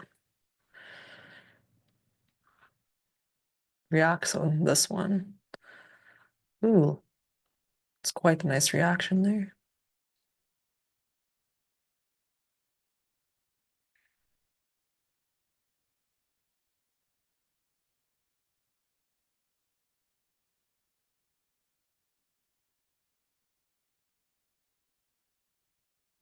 Might just end up just shooting straight up towards that target then without me. So I like to wait for the candle to close and it already expanded. Like we had like a 50-point candle for the first 1 minute there. All right, there it is. It took that buy side. Yeah, yes, weak, a little weaker there. Did not reach a buy side yet. But she's probably gonna get there.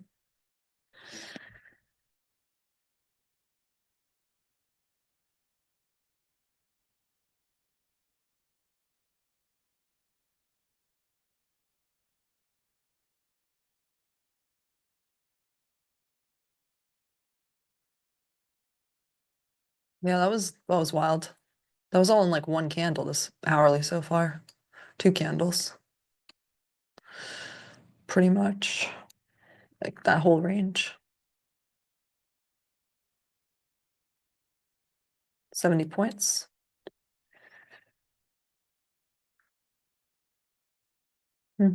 Okay. So, I mean, I'll have this marked out as if we're holding this high, especially if ES hits it too. You know, next buy side is up here. That's the next swing high. But yeah, I'm gonna see. Let's see here. Let's see, was YM hit that high yet? No. Cool.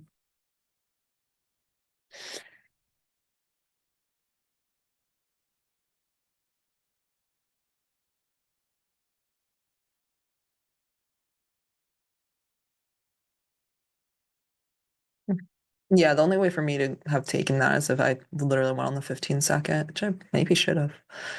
37, 35. A little bit more, risking like 17 to make 35. It's pretty fast market at the beginning. So far, the first 3 minutes. Pretty quick.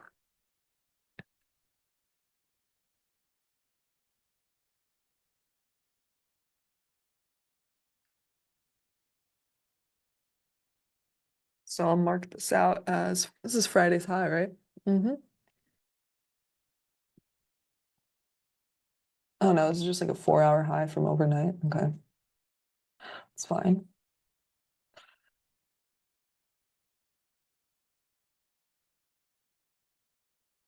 Oh yeah, because Friday counts from here. Okay. Cool, cool, cool.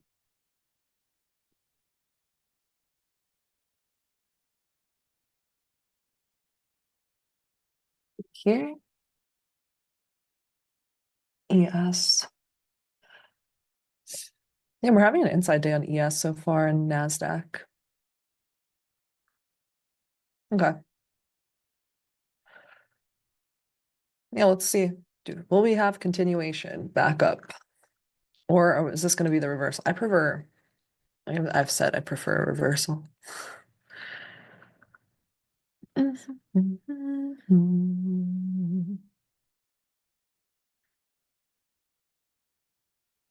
Okay.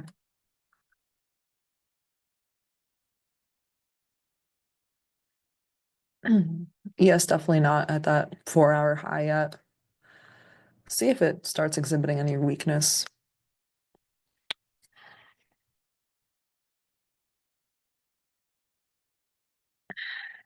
Just this giant FEG here from the open. It's like 30 points wide.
You see, if we hit this high up here, it would be like a 500-point range in the day. It's pretty unlikely, honestly.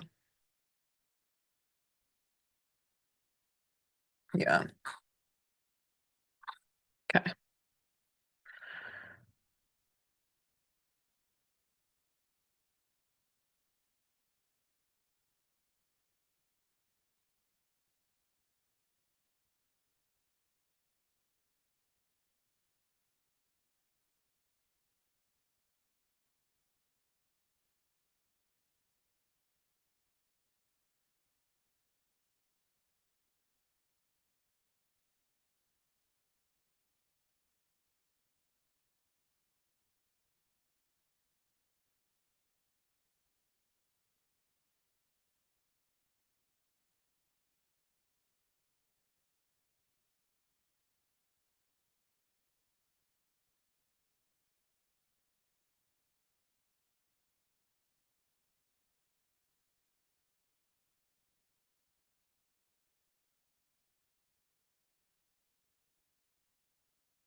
So we hit that high in about a minute on NASDAQ, like a minute and 15 seconds.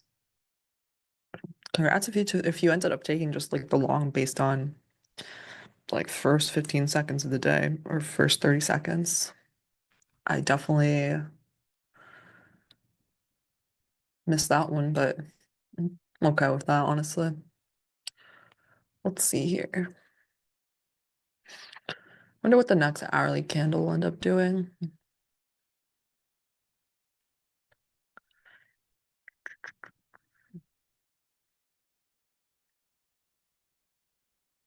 He is chugging along a bit. There's probably like a 1-to-1 there, but I'll let that be.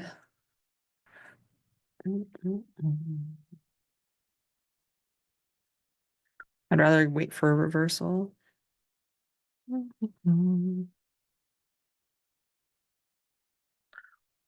Although the start is we're pretty much above 9:30 open by a good amount, which is pretty good. See, 9:30 opens here. We're above it by 60 points on NASDAQ.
mean, this is the high from, was it like Thursday night? Thursday?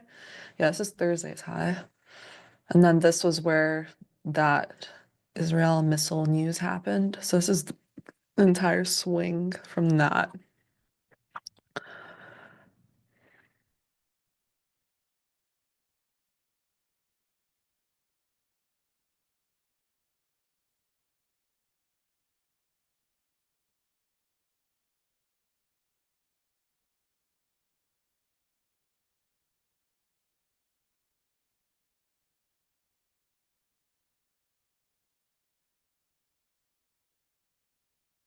Right, since we're like not weak versus this high yet, I'd rather wait until probably if 10 a.m. sweeps the previous hourly high or 4-hour high. We'll see if ES ends up taking this. I mean, it's definitely chugging along.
Definitely we're getting some consolidation here at the moment.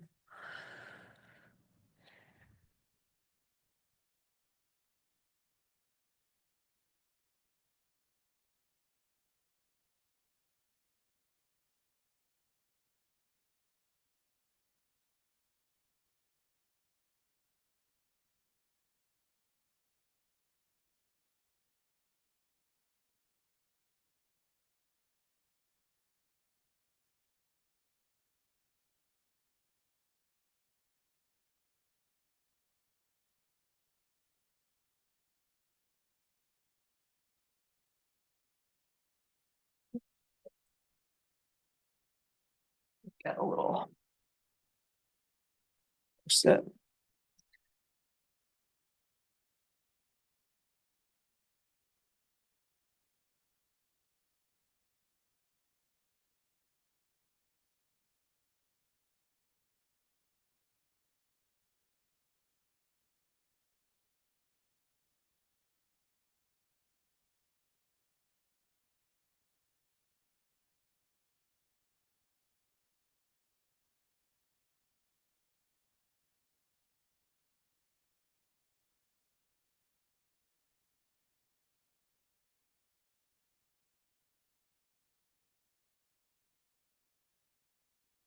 What was it? I think on Friday I took a 30-second short.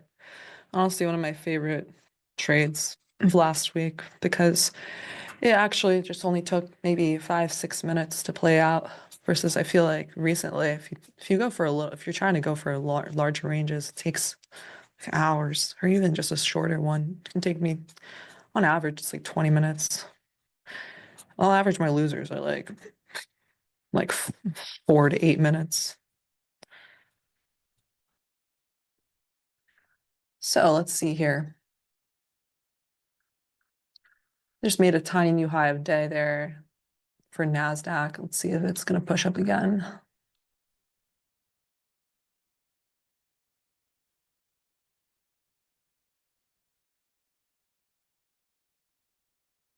Yeah, still hasn't taken this. It's kind of wild.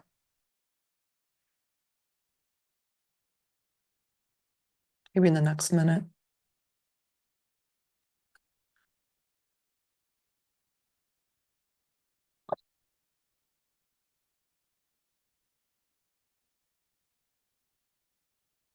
Probably mark out Thursday's high too.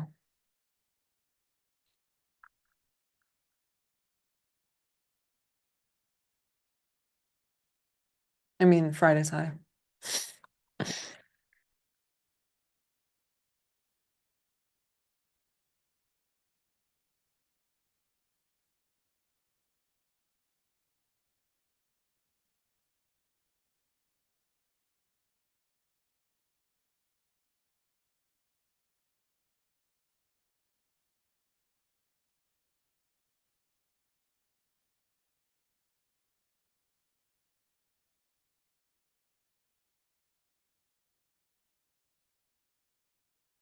I think ES made an equal high here, hasn't taken it yet.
Hmm.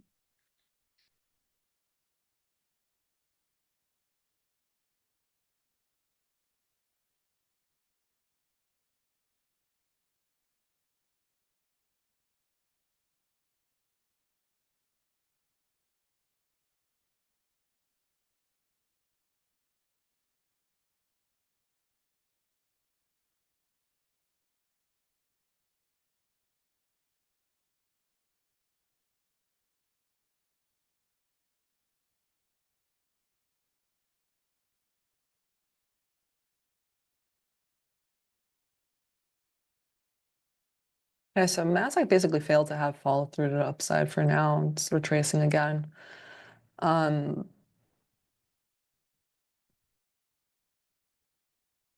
Took the 944 low. ES didn't yet, so I wouldn't be surprised if ES starts looking a tiny bit stronger than Nasdaq for now until it reaches this. I'd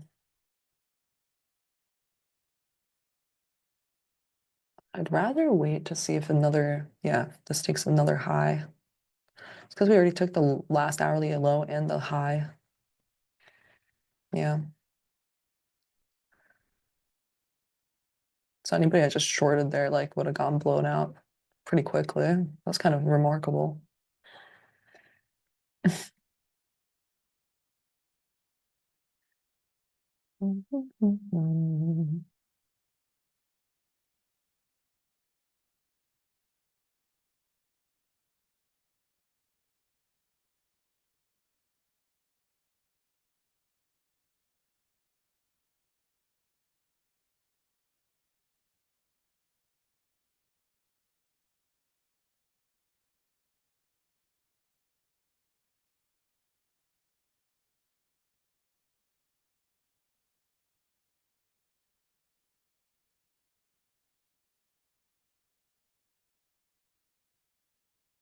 Nasdaq about 30 points away from that Friday high.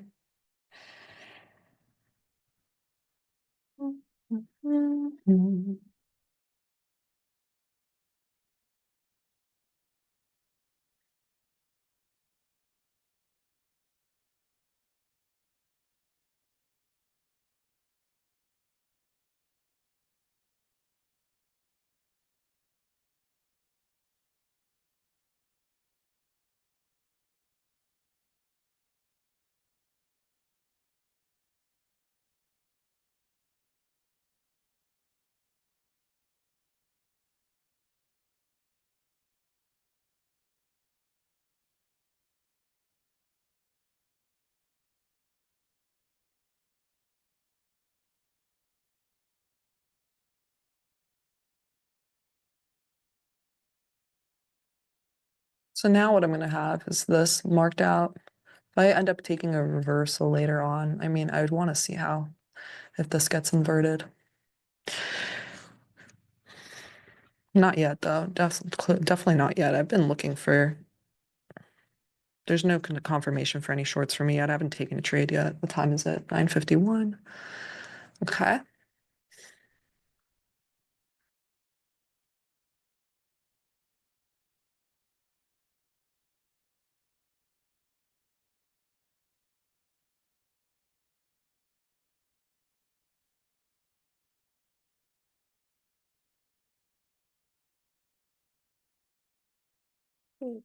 On.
I'd rather just call this a daily high because honestly, it's on the daily chart.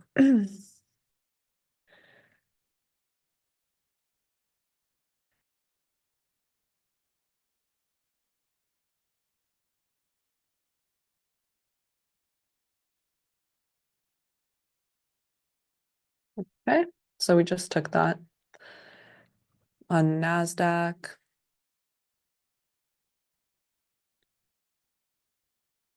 If there's no reversal, and this is just going to end up going for that, all those highs that were from that Israel news. But I don't know, I'm still going to look for a reversal.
All right, it's 9:55. Perfect.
Yes, there's two of them stacked there. Okay.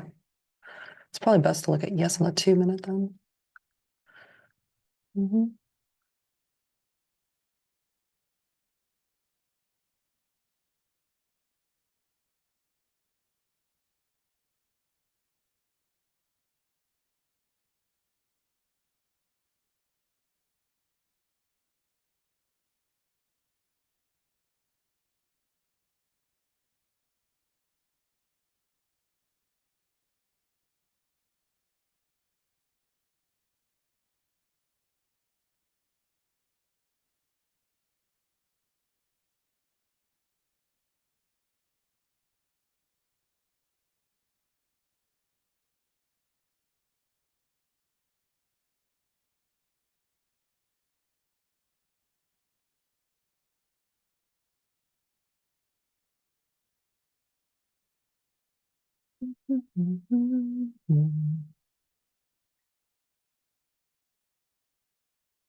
Hmm.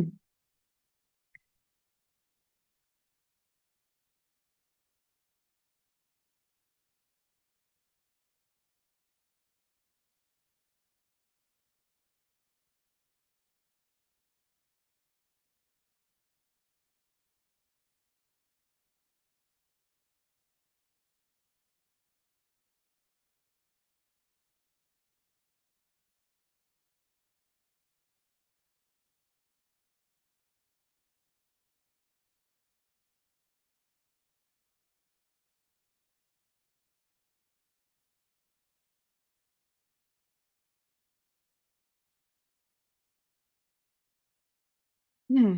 What are the thoughts in the chat? Do you guys think we'll hit this buy side soon? Let's see. I prefer, honestly, it's fine by me.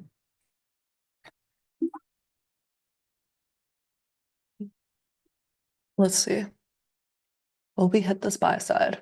Now it's taken back like the entire move down from the missile news, which is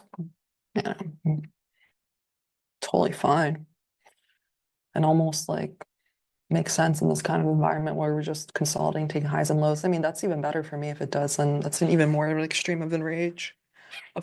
So I'm still watching here. Maybe we just started the 10 a.m. hour actually. So I'm gonna mark out that 10 a.m. open just so I know where I am in regards to 10 a.m. open.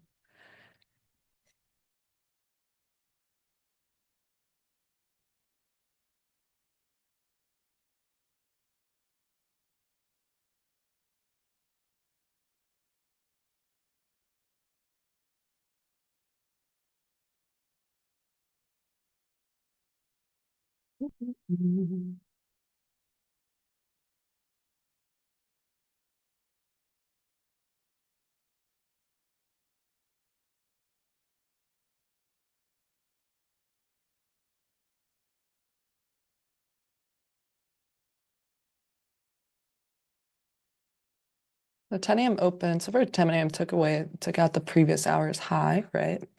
We took out this.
Hmm.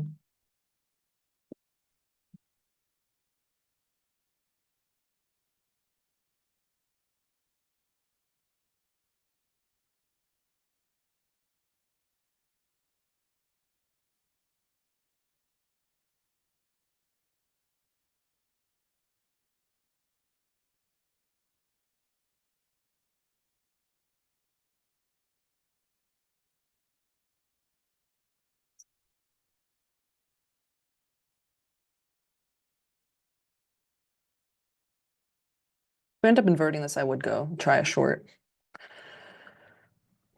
I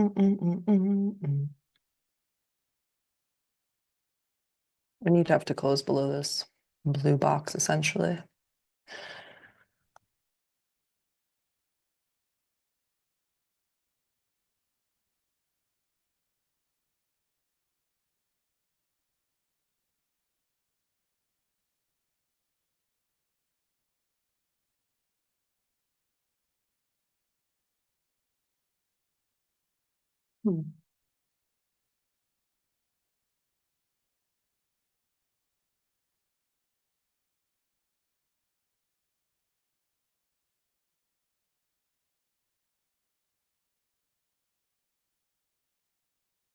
There's about 30 seconds left in the candle, so just kind of watching.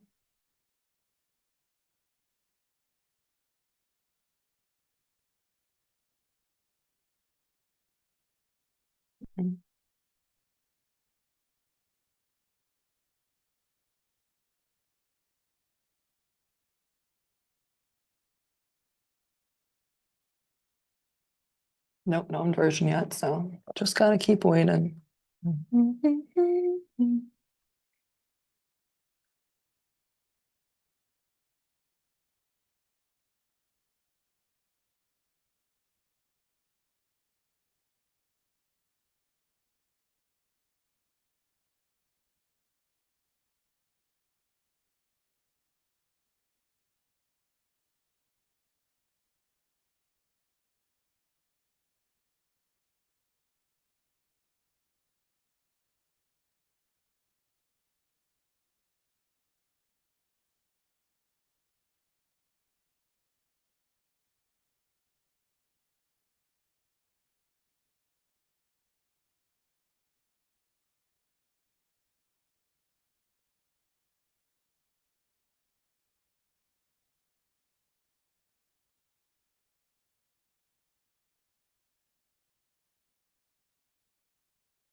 Close below that. Not yet. Hasn't closed below that yet, so.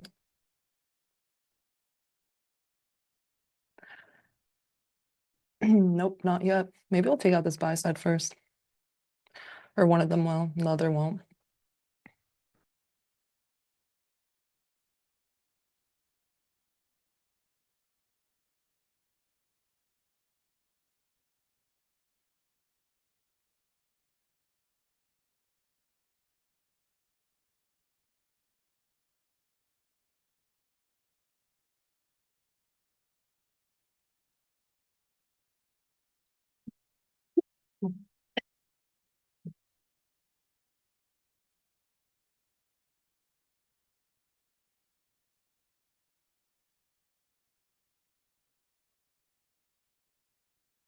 The 10 a.m. open, yeah, that's what it came back to 10 a.m. open, gyrating around it.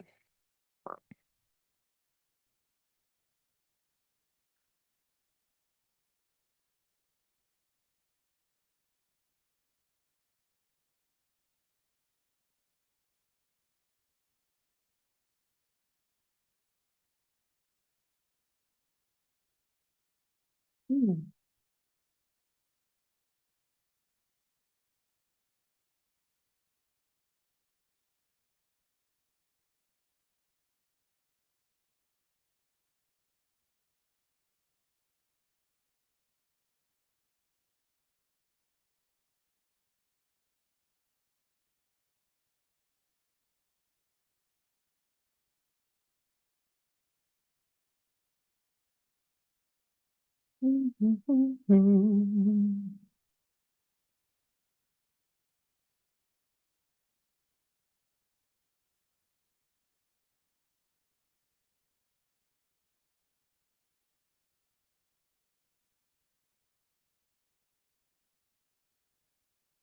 Okay, closed. All right, I'm short there.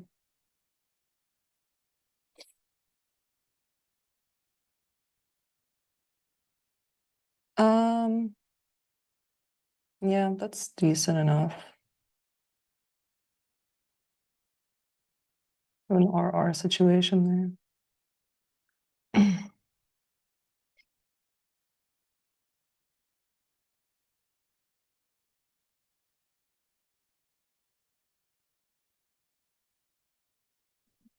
Yeah,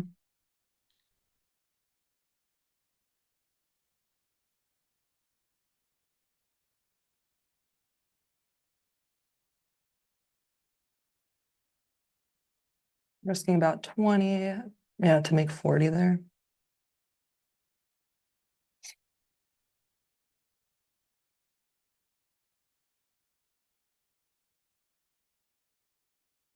So I'm in shorts right now. I've been waiting for basically an inversion after taking some buy side. So let's see how that goes.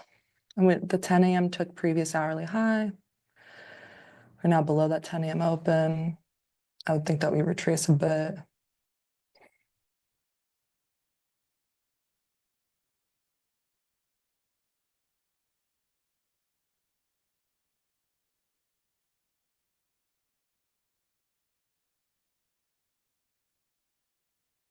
So from where I entered, I'm pretty much break even right now. We're wicking this area.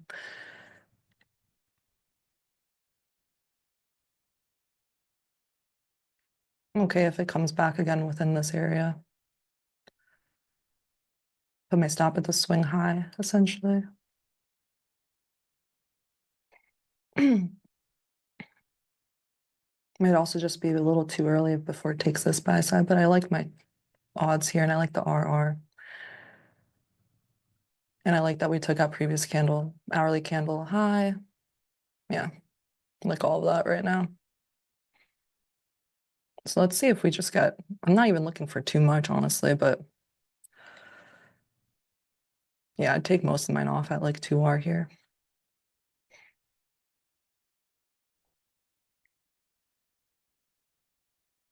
Looks like a giant, if it continues lower, it'll look like an SS, like a market maker sell model.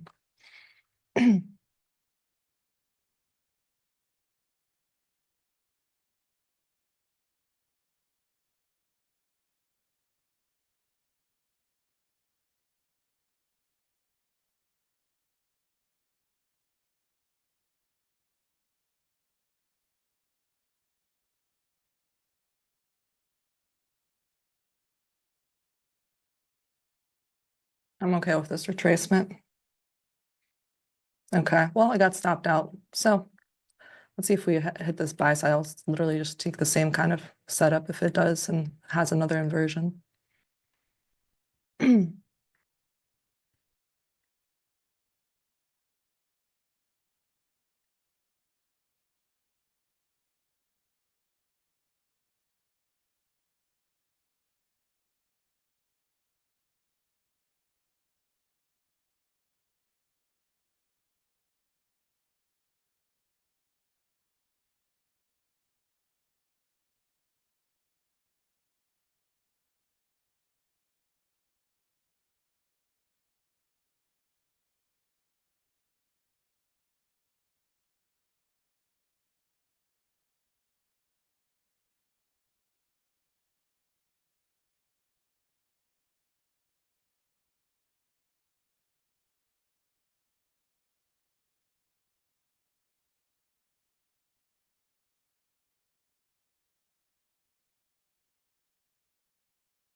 Pretty quick stop out. I'm pretty happy with that. It's like a 3-minute stop out. So let's see. I mean, I'm still waiting for another shorter opportunity. I'm sure there's a lot of people in the chat saying, like, why are you trying to short against the trend? So the trend, I mean, it's like just ranges. So I'm trying to short at the top of a range. If you look at the hourly, you know, we had swept this one and we were starting to show some weakness down to here. So I'm fine if this ends up taking out this. And then I'll find the short or whatever. We'll see.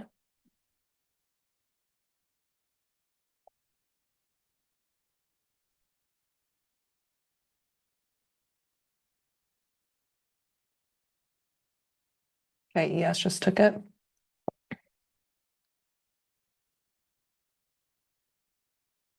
So ES just took these hourly highs here, or this 4-hour high, this buy side. So basically took back the entire move from that missile news. So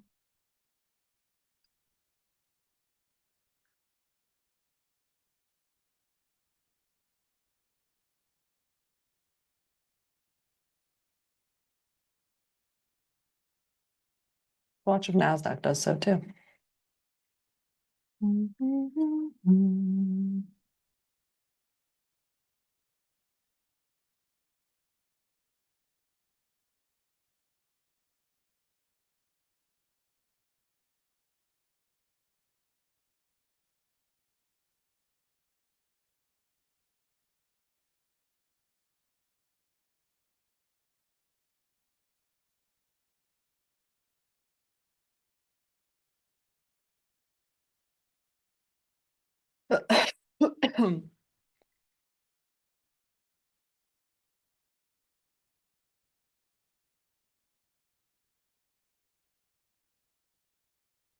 Literally on the 30-second now.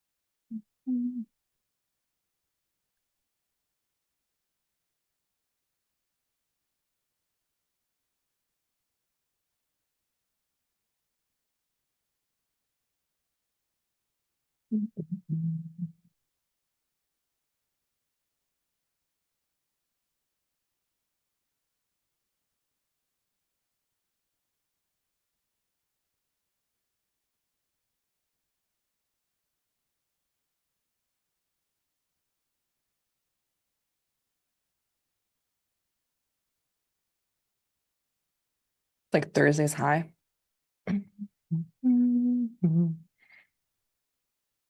Yeah.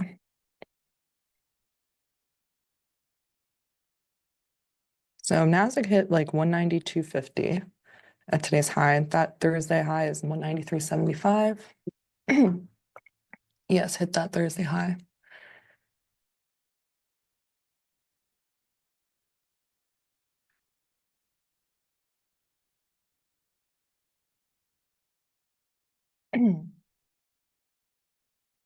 Okay, Nasdaq hit that Thursday high.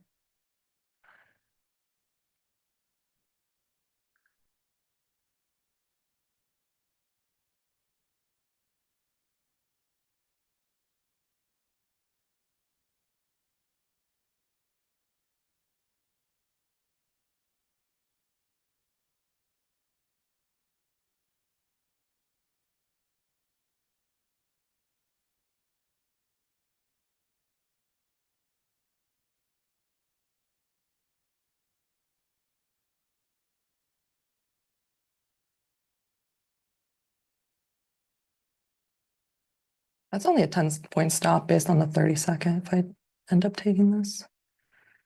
I'm gonna try that. Trying shorts again.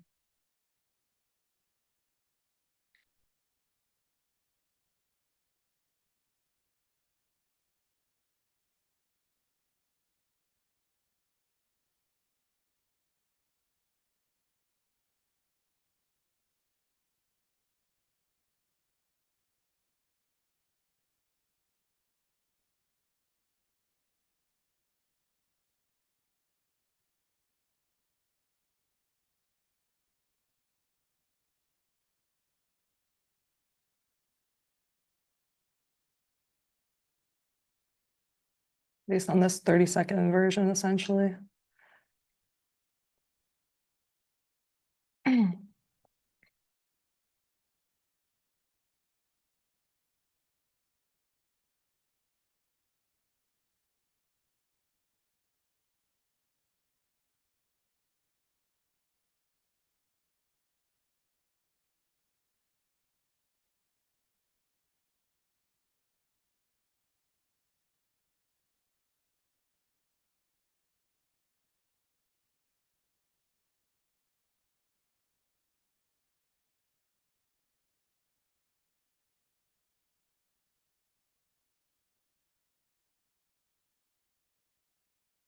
After we hit this area, I'd probably put stop break even. It's only a 10-point stop too. Huh. Yeah, we just made a 1-minute little FEG too.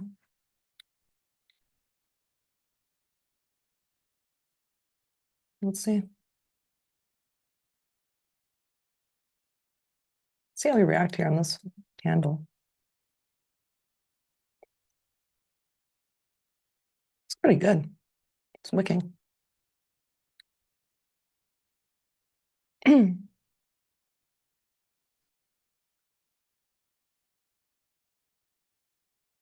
See how it closes. Decent.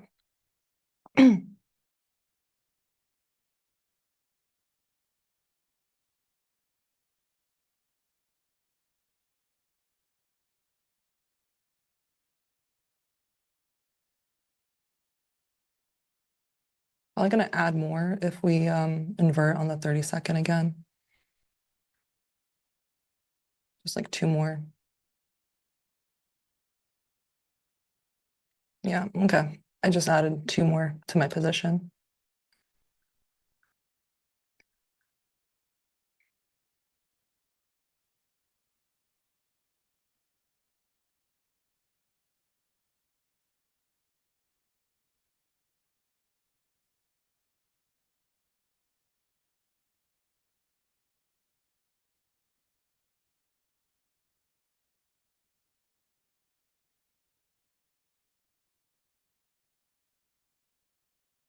Hmm.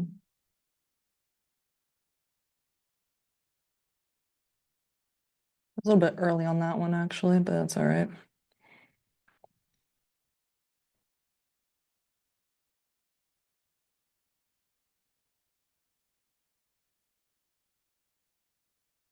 Make sure I put this fib up again.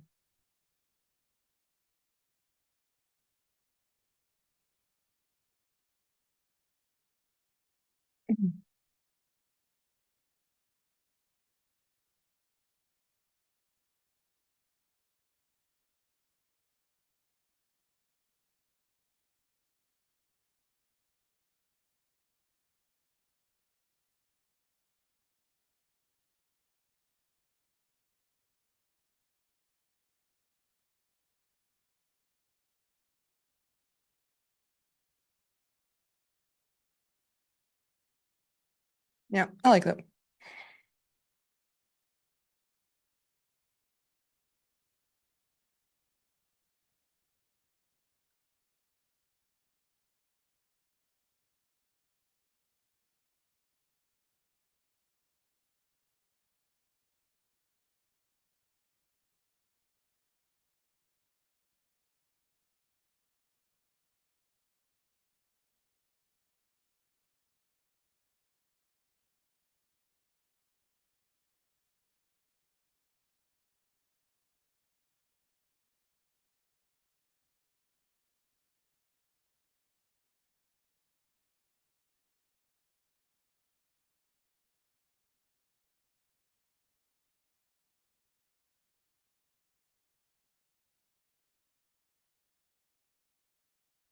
Okay, I got stopped out of the what I wanted to add there, but honestly, I did add a little bit before it did invert that. Oh man, well, try to short there near the top of the range, 10-point stop, little paper cut there again. Ugh. Oh, back to watching this.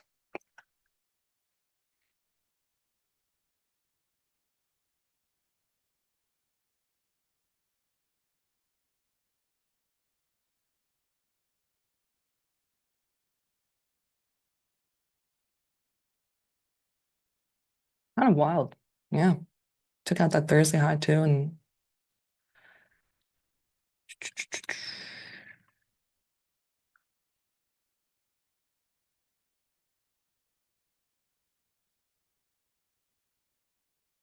maybe too many people thinking the same thing. Who knows? Let's see. I'm not flipping long, that's for sure.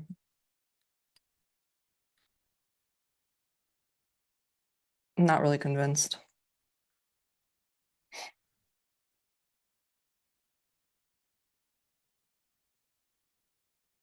It's just a matter of like when the short will end up working a bit.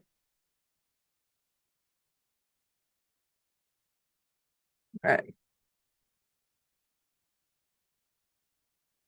All right. Just a matter of waiting for the setup now. I mean, I waited, tried it here, tried again here. That's fine. Let's see here.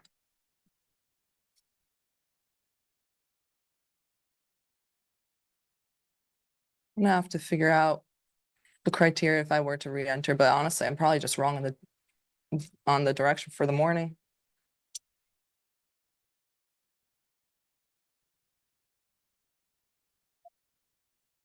The only way I would probably re-enter is if it at this point, yeah, we need more confirmation. So we need to like some sort of on the 5 break of this low probably.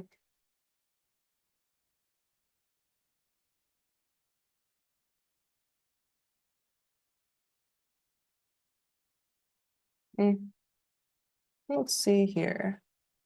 It's kind of odd we did leave this one open. I think we'll reprice to this at some point today, but maybe not now, but probably today. I'll have this opened up here. I do think we should reprice this at some point. 123.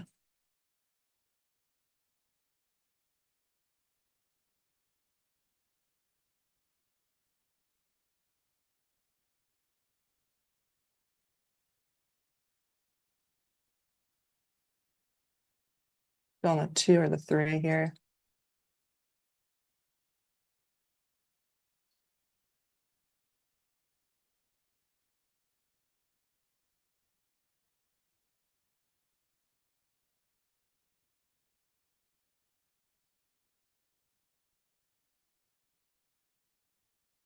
Oh well, yeah, didn't even give me a little scalp down to here. Oh well.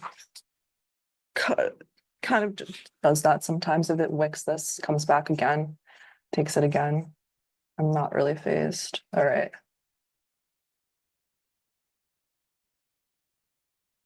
2, we're here. Yeah, maybe if it inverts on the 2.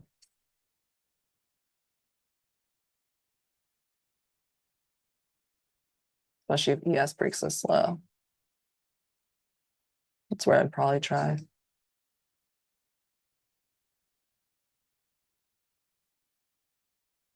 Yeah. Otherwise, I mean, I can just keep running, sure. Without me, I don't care. Let's see. On the hourly.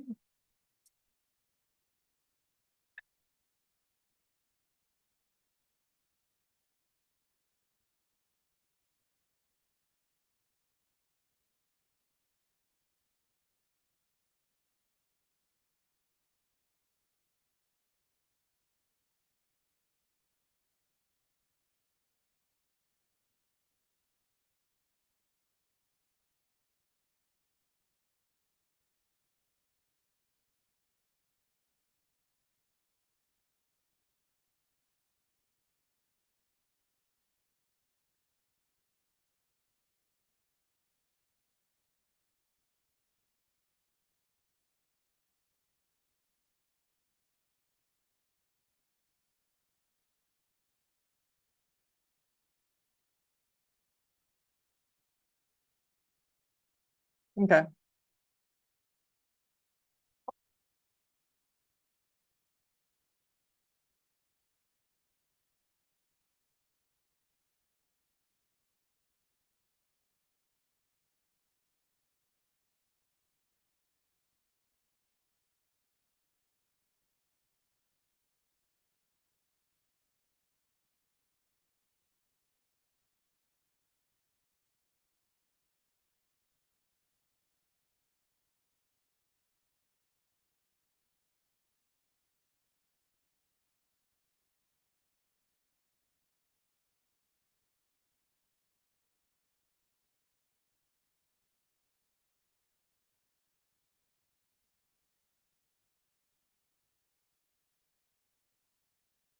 Yeah, I have to just be kind of patient right now.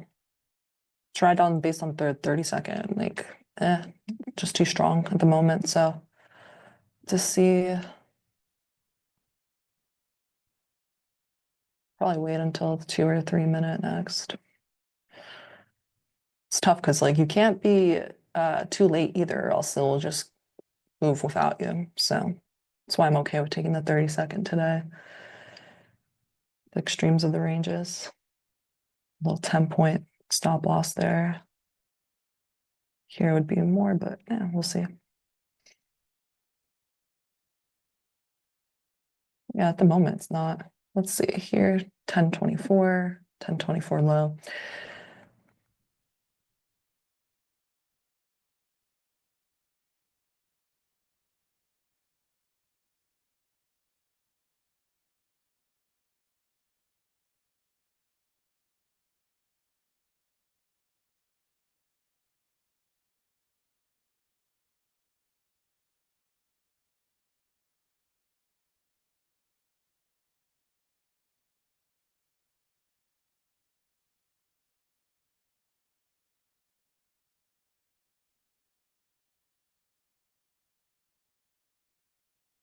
Can't be too early on the shorts.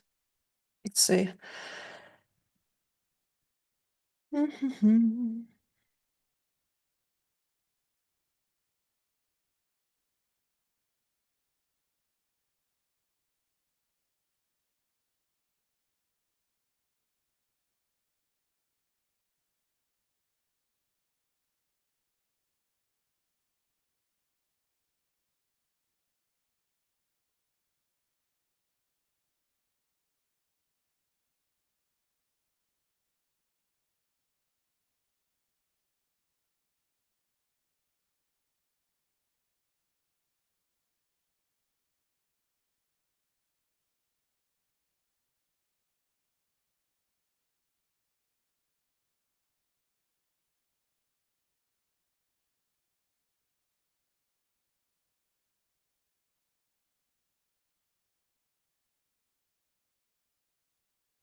Okay, I'm trying that again.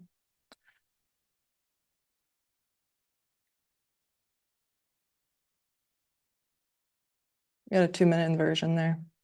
I actually got filled like pretty badly there, but oh well, it's fine. Stop's fine. The swing high, yeah. And let's see it start to come lower.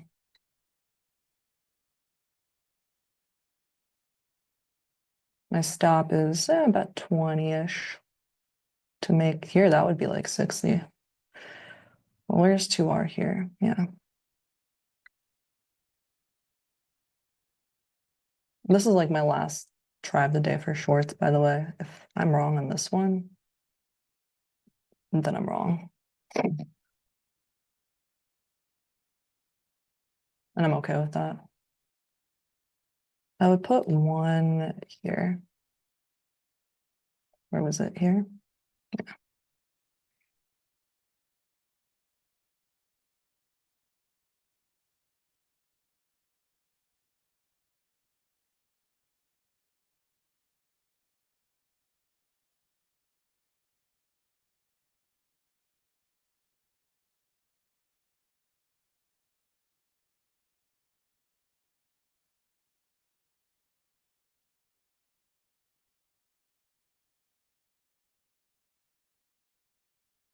All right, hands off the mouse. This is my last try for shorting today.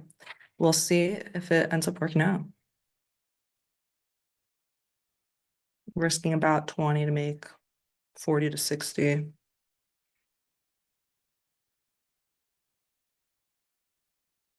Well, 60 is where this is, but I kind of want to just see on the 15-minute, do we have any larger FEGs down there? Or on the 5 even? No, actually, it's pretty decent to have this as my first target. It's not too bad. It's on the 5. There's a 5-minute here. For this one, no, I'd probably like hold on to this for runners. Like the 10 a.m. open is all the way here. See? 10 a.m. opens like 150. Okay. This low. Yeah, I would hold my runner for there most likely, but I would keep a lot. Yeah, I would take most of it off here. So, gotta be diligent here to see how this is gonna go. See? I like to go on the 30-second, honestly, sometimes when I'm just watching the trade play out. Yep. All right, decent now. So far we made. I would like it to burst through this low next, yeah. I don't even know what this was before. I think this was just don't need this anymore.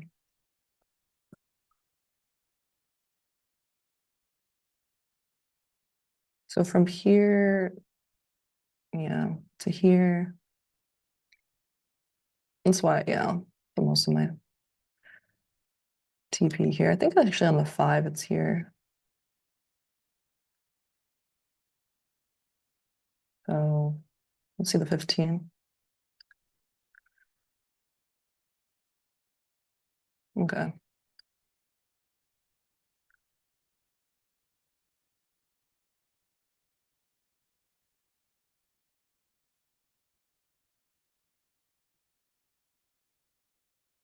I'll see if you leave like such a big FEG here, it typically gets repriced too. This is only 10 points. It's funny how it looks like nowadays on NASDAQ. Okay. Well, 2 Rs would be like here-ish. Yeah. I'd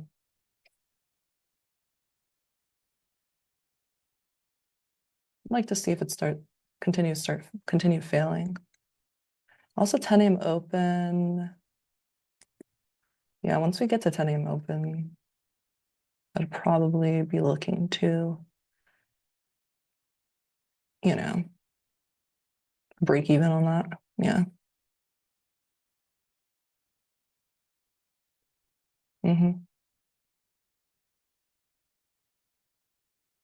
So I'll put that in 10 a.m. open.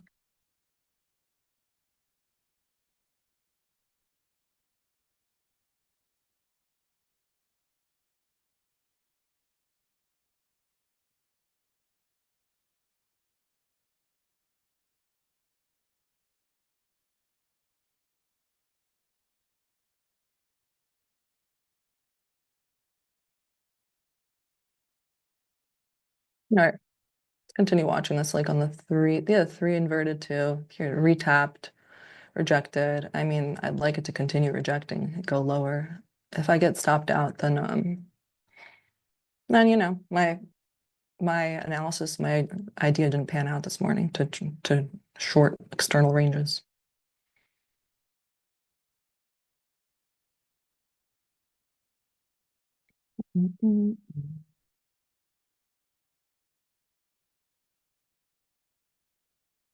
It's 10:44.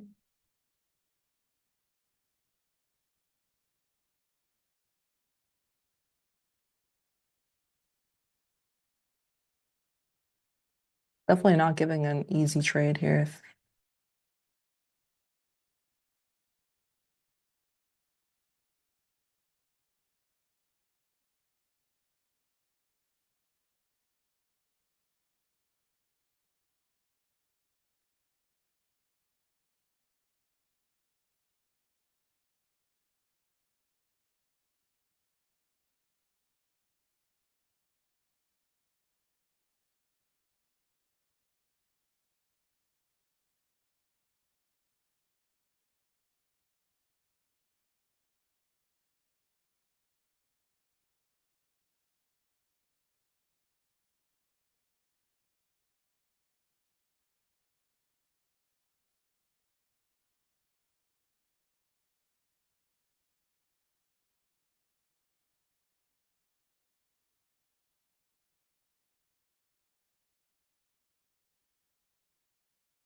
Definitely don't love that we reached again up in here.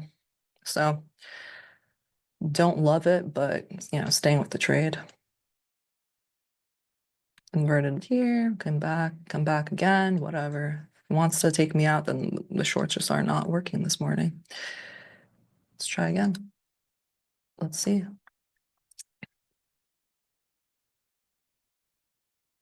It's about 10:45.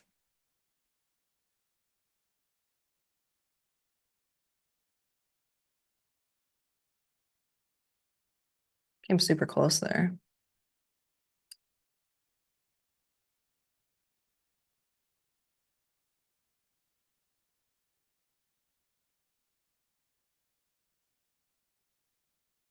Not quite though.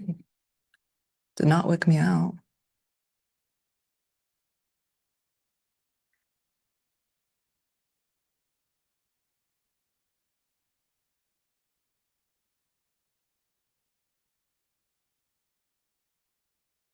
Let's see.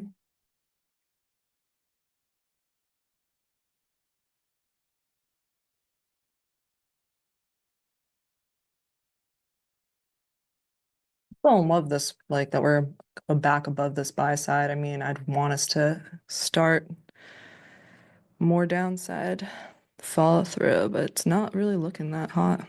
So let's see. I need to start seeing more downside, more lows getting broken here, like on the 30 or the 1. Let's see this. I'd like this to get inverted, and yeah, if not, then I'll probably get stopped out soon. Don't need this anymore. I like to see this fail.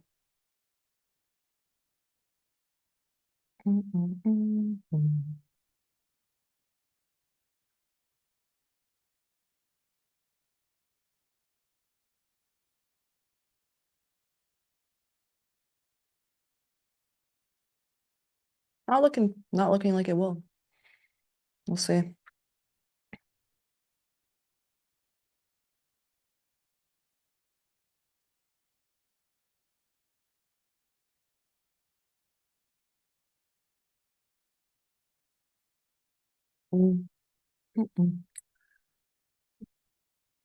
Not really looking like it will fail that. We'll see it, but I don't really like that it wicked like this.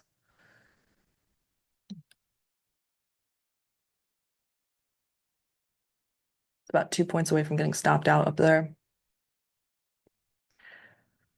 Let's see. Broke this low. Came back. It's like kind of wild. It would be great if this inverts this. I'm not going to add though. This is my last short of the day trying. It's not even looking that amazing. But yeah. Worth trying. We're holding on to this. That's for sure. So you never know when, honestly, just get a headline. Those setups there, I would be annoyed if I got out and then, like, let's say 2 minutes later, then you get a 50-point candle to the downside, It's not out of the question nowadays. So gotta just stick with it. What time is it? 10:49. All right.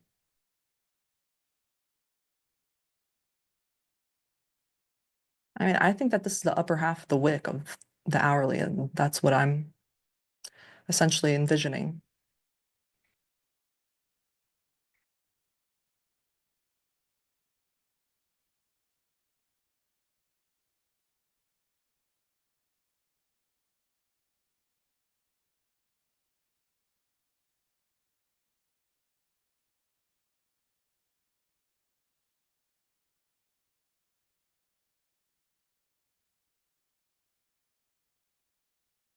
Kind of remarkable how slow this is right now.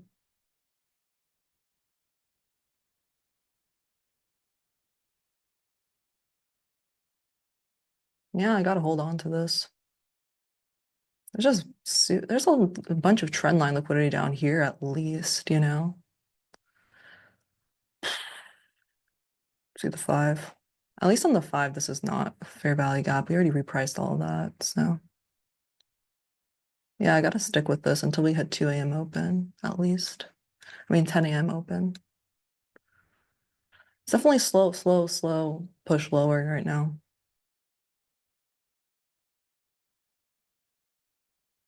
It's not the worst. Definitely got really close up to this stop, but hey, it didn't stop me out.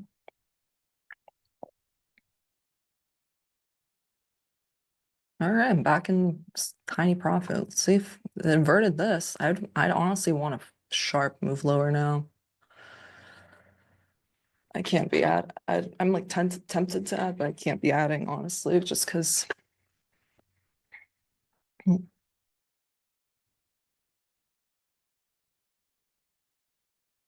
It's just been slow, so there's no point. And I tried already twice. It's not like an easy short by any means.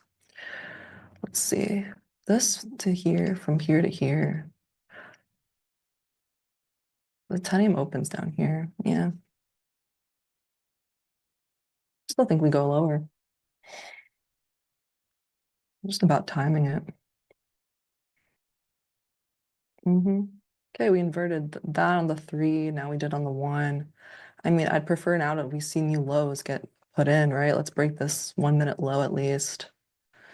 It would kind of suck if we just kind of consolidate up and around here. Let's see, like, push lower. Some more downside follow through. Be nice.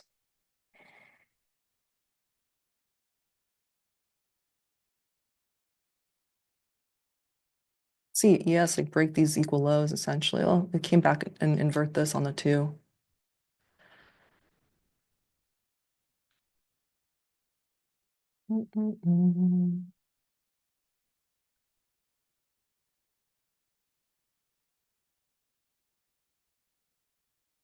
Yeah, this would be a 3R if it came down here.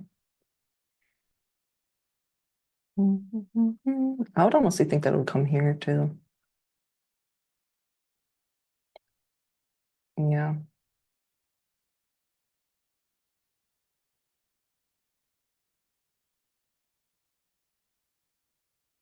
No, you're just getting consolidation. That's not a great look, honestly.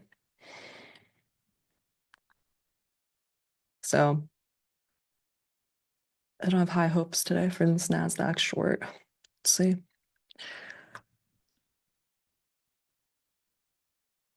There's no continuation here to take out these lows.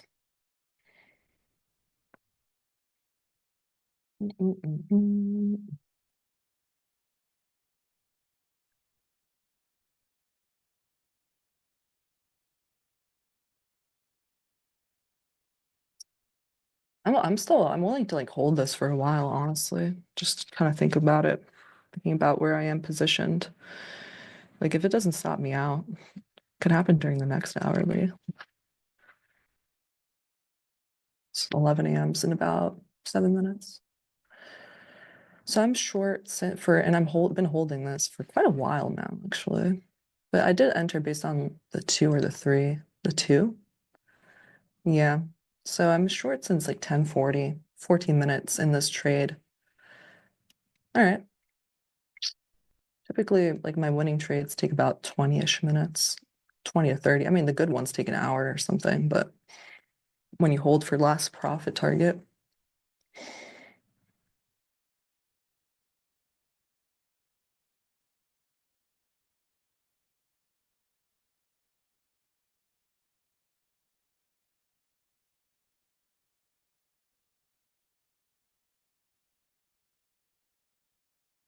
Let's see a nice clean break here of this low would be great. It would be perfect.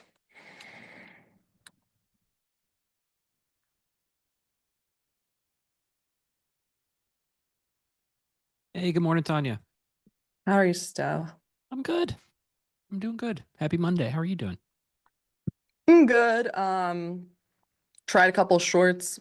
Got stopped out my 3rd try shorting today. Okay. So wish me luck here. Yes, good luck. I'm yeah, I got on and then I'm also long right here, so you and I are doing friendly fire at the moment. Uh-oh. Uh-oh. I like your spot a little better. I think this thing is run out of gas. Yeah. Yeah. Oh no, he's fading me, chat. Okay, chat is always fading me too. Yeah, honestly, I don't love that we're consolidating. I'd love to see some lows get broken more on the 1 minute at least. Hasn't been many. It's been this one, and then but then yeah, this came almost up to my stop. Mm. Then we didn't really on the 1 minute. We haven't really had. We broke this one a little bit, so let's like I'll continue watching what's going on here, but there's no displacement there. We have an inversion. Hey, we've like stayed within this inversion, you guys.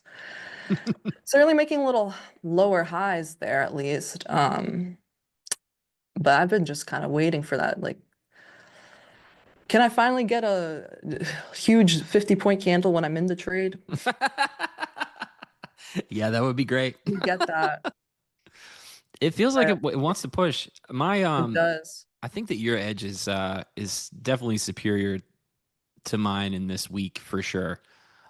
Since I look at so much order flow and it's roll week, yeah, it's because so it's hard to read that then, right? Yeah, Because of that. Okay. Well, honestly, though, I mean, I tried to short twice already, got stopped. So like this one would make up for it and more if it works out. So I'm being careful not to like get chicken out of this trade or anything. Yep. I mean, come on, you guys. Like, why are we just sweeping this and wicking it? I hate that. Honestly, this is staying within here. I feel like, yeah, it'll be. I can definitely see people's stops like down here. Like, I would think that this gets taken. Yep. Yeah, same. Get back down to like at least VWAP. I don't know. In this where week, VWAP is? yeah, RTH VWAP is around like 137. So that would rip those, and that'd be your that's your 50 points. That would be. I mean, hey, yeah. I mean, I would definitely honestly, if it takes this low, I'd probably start like peeling some off. Like ideally, like I put some fill here based just on this 5 minute, and the 1 minute has this giant FEG that never got repriced too. I would think that it comes back here, but I'm totally fine if it takes this. I'll take some off the table. Like I've said, gotta take those like first targets recently. Yeah, especially with shorts. Okay, at least it's broke this low. Yeah, no, especially with shorts, it's really short-lived. Let me see here. 1057. We're starting. You guys, is this gonna be the one? Third time's a charm. I mean, hey, if this works, I mean, it's totally I'm happy with it because like my first stop was about 24 points or something. My second stop's about literally like 10 points or something. So this would make up for it more. So we'll see. Gotta see. Gotta see it through. Yeah. I hadn't looked at the DOM until about 5 minutes ago, and see, I just got stopped out. I'm reminded why I don't look at the DOM in this week. It's full of fake signals, the whole thing. That's hard to read that, right? When do people there are a lot of like fake orders and such, or what? Well, it's like during roll week it gets the volume splits between two contracts, so there's a lot of weirdness. As I don't know what it is. I assume it's institutions like, switching from one contract to another, but there's a lot of, instead of clean positioning, it's just like you just see orders appearing and disappearing with no intention necessarily that I can glean. And yeah, it's also less volume too. So yeah, that is hard. I don't know. I just try to lean on that structural stuff. So this is a scratch. I think I got 4 off and got stopped on 3. So I think that's a tie. Oh, nice. I'm still gonna hold mine. Now we have the start of the 11 a.m. candle, the hourly. Yep. I mean, I just think that this wick is gonna stay in place for a bit, and we should retrace at least to the previous hour low. I mean, that's where I have my little blue line there. I feel like that there are definitely stops here. Let's see, at 42. Is that where that is? Yeah. Yep. Yeah. So we'll see, you guys. It does look like it's, I mean, it would be good if it does form that market maker sell model. That would be nice.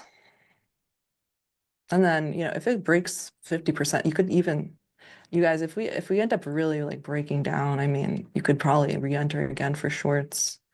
If it breaks and closes below this, then I would think that we would break the 930 open. Yeah. So I would look to, honestly, if this gets filled and we still see strength to the downside, I would probably short again if it does that. I mean, hey, I'm still around break even on this trade. It's kind of remarkable how it hasn't moved anywhere. Yeah, How they're much was putting I us to up? sleep. Like, it was about like 12 points up there. Yeah, there's nothing for me to do. Totally fine with holding this into the next hour. So, yeah. You typically trade from 11 to what time? Yep, 11 to noon Okay. on the show anyway. For an hour. Okay. Yeah, just an But hour. yeah, you're also trading the New York Open, Yeah, I assume. I did. Yeah, I didn't today just because it was. I opened the charts and then immediately got into the. Oh, okay, it's time to roll. So everything. Yeah. There were a lot of buttons to push. I didn't anticipate to roll until tomorrow, so I was surprised. That's just my fault. Yeah, I know, me too. Typically it happens like on a Tuesday, not a Mhm. Monday. Do you roll with volume whenever that happens too? Yeah, when the Okay. volume is like higher in what is it? Yeah, when the volume is higher in the next contract, yeah, I'll just roll over. Cool. Hmm. Yeah, I don't know. I might join this short if we keep rejecting this 090 Yeah, we'll spot. see. It's definitely retracing again. It took out some lows. I mean, it could, yeah, sweep this. It's just been kind of consolidating, which is not like my favorite kind of trade to be involved in. Same. Yeah, I don't really love that we just swept these little lows here. And then now we're retracing again. That's fine by me. But honestly, now that we started the 11 o'clock hour, I wouldn't even be surprised if this takes out the previous high again. Takes out the previous candle high again. Yeah. So Let me I see. really wouldn't be, I'm fine with this getting stopped, and I'm like kind of just wrong today. Let's see. Europe is so long. Pretty much all the London session was just long above their opening range. So sometimes they get that. This is a tricky spot for me because I get too excited about trend in this moment, and then London starts to take profits, into their close, and so That's a good point. Yeah, London close, typically. And then, hey, there could be a little sweep manipulation too within that where they need to get out. So then they sweep it up higher to bring it up. Yeah. So we'll end up seeing you guys. You guys vote in the chat. Sometimes I forgot what happened. I think it was like a few weeks ago, and it was like, you guys vote in the chat whether you think I'll get stopped out or will it go my target. And then, NinjaTrader, they put poll in the chat, and that's what I'll do in my own stream. And then someone was like, hey, that's mean or something. And it's like, no, I asked for it. Like, might as well, especially while it's kind of gyrating back and forth. Oh, here ES just, made an inversion here and took out all these like little lows. I would love it now if that is the start of the move lower, you guys. Can we get it? Can we get some more downside? Let's see. it's pretty good. I like what you're up to. That was a good. I mean, even But though it's my kind order of flow is wild like, though, because I hate these kinds of divergences because it's just like, okay, it's kind I feel like it's just going to grind lower. It's just going to be hard to hold on to, but that's why I'm haven't moved my stop yet. Not until it literally like reaches around 10 a.m. open. And that would be around a 2R. yeah, Because I don't think that's fair to be, 'cause, like if I started to choke my stop up to here, you guys, I would have gotten stopped out and then annoyed. And you can see it's kind of hardware. NASDAQ took this high here, and then now ES took this low. NASDAQ didn't take the low yet. It's kind of annoying, not gonna lie. So it's that's a annoying. good question. If I know you're about to get out of here, but if you don't mind, so I'm new to moving my stop into profit or moving it to break even. That's just a thing I've been doing for like the Yeah. last 2 weeks. Like, when do you do Okay. that? I know that you do it sometimes. Like, Yeah. what's your qualifier to move that? I'm trying to learn. We're trying to figure this. Yeah. Honestly, yeah, for me, the stop is only moved into break even if like we're like 80% of the way to my target, or Okay. if we're at like, or in the morning, let's say I'm trying to look for a 10 a.m. reversal and we're back at 10 a.m. open, then I should put my stop at break even because I mean, hey, then it pretty much got to that target. Okay. Even though it's might not be my liquidity, the low I want. Or and then typically if I'm putting my stop break even, then I have to like kind of pay myself for staying in the trade then, and I'll take a couple partials. Okay. And then I'll only move my stop up in if it clearly breaks a low, if a displacement, we make a nice like swing high above there, then I'd put my stop there, like move it a bit.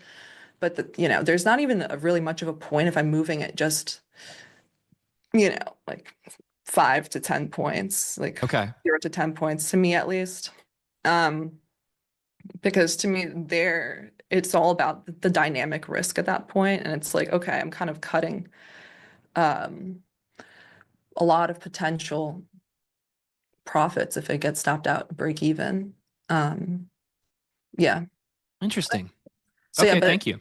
yeah, so then yeah, if it got, for example, like 80% of my target, and that comes all the way back on me, then the dynamic risk on that is now I'm like risking 80 to make 20 actually on the rest of that trade. Since it went 80% to my target, so I better take a partial there, especially if it's kind of lagging towards it. Yeah, it's interesting here now. ES is kind of dropping a bit. NASDAQ has not really dropped for me yet. But hey, Yeah. I'm hoping that ES drags it down a bit. That would be great. I mean, I'm not really phased by this at the moment, honestly. Let's see, where do I think the ES, yeah, if you guys, if ES like kind of hits this low and NASDAQ's like all the way up here, still, I'll be kind of slightly annoyed because then it means like ES hit my target and I just like shorted the wrong one today. That's the other But problem hey, with that'll roll just week. kind of be roll. Yeah, exactly. Roll week. They're, yeah. And I'm still in this. And I did say I don't want to be in a short for too long, but I'm literally in this for like since when? 10:40? I've been in this short for like 27 minutes now. It's kind of remarkable. But yeah, that's how I do it. So how do you did you typically just do like stop out or take profit and that's it? Or Yeah, so I would well, yeah. If when I'm in my good process, I am just getting to my target and then being done. But something that happened, I think when I started the show, it was also when we had all that crazy volatility and we were getting like insane runners. right. I started just leaving a runner on no matter what. Yeah. Um, and that kind of got toxic a little bit to my Mhm. process. And yeah, instead of protecting that profit, it would come back at my face a ton, and especially in the last month, the whatever changed, and all of a sudden, runners weren't running; they were getting retraced. So Yeah. when I looked at my stats, I was leaving so much on the table. No, that happened to me as well. I mean, it's tough because yeah, you want to leave your runners running when especially when you're a trendy market, but and then it's kind of just adjusting to we're back, like the conditions are back in consolidation. Yep. Yep. So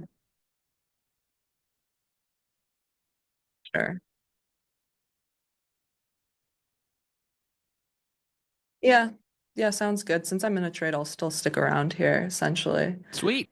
Um, yeah, I'm down 11 points. I mean, this has gone almost nowhere so far. It's kind of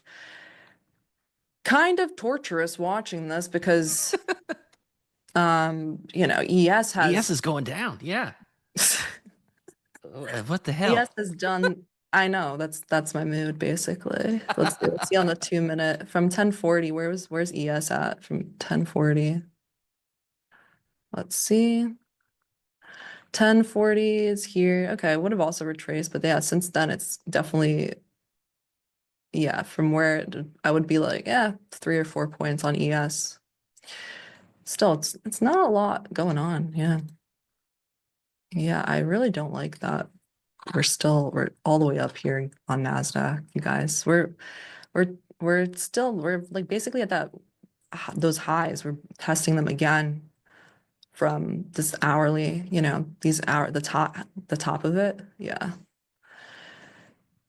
the swing high that took out all of that sell side from, that missile, Israel missile news essentially that happened during Asia hours. We took out the high there. I like that we wicked it and then we retraced, and that's where my stop is. So if we take this out again, I mean, there's not much I could do about it. So strange, the divergence. There's a ton. Like you said, it's rollover, so it's kind of like, Yeah. I mean, I would take this trade again, is my point, is if this ends up getting stopped, whatever. I don't even mind, really, especially.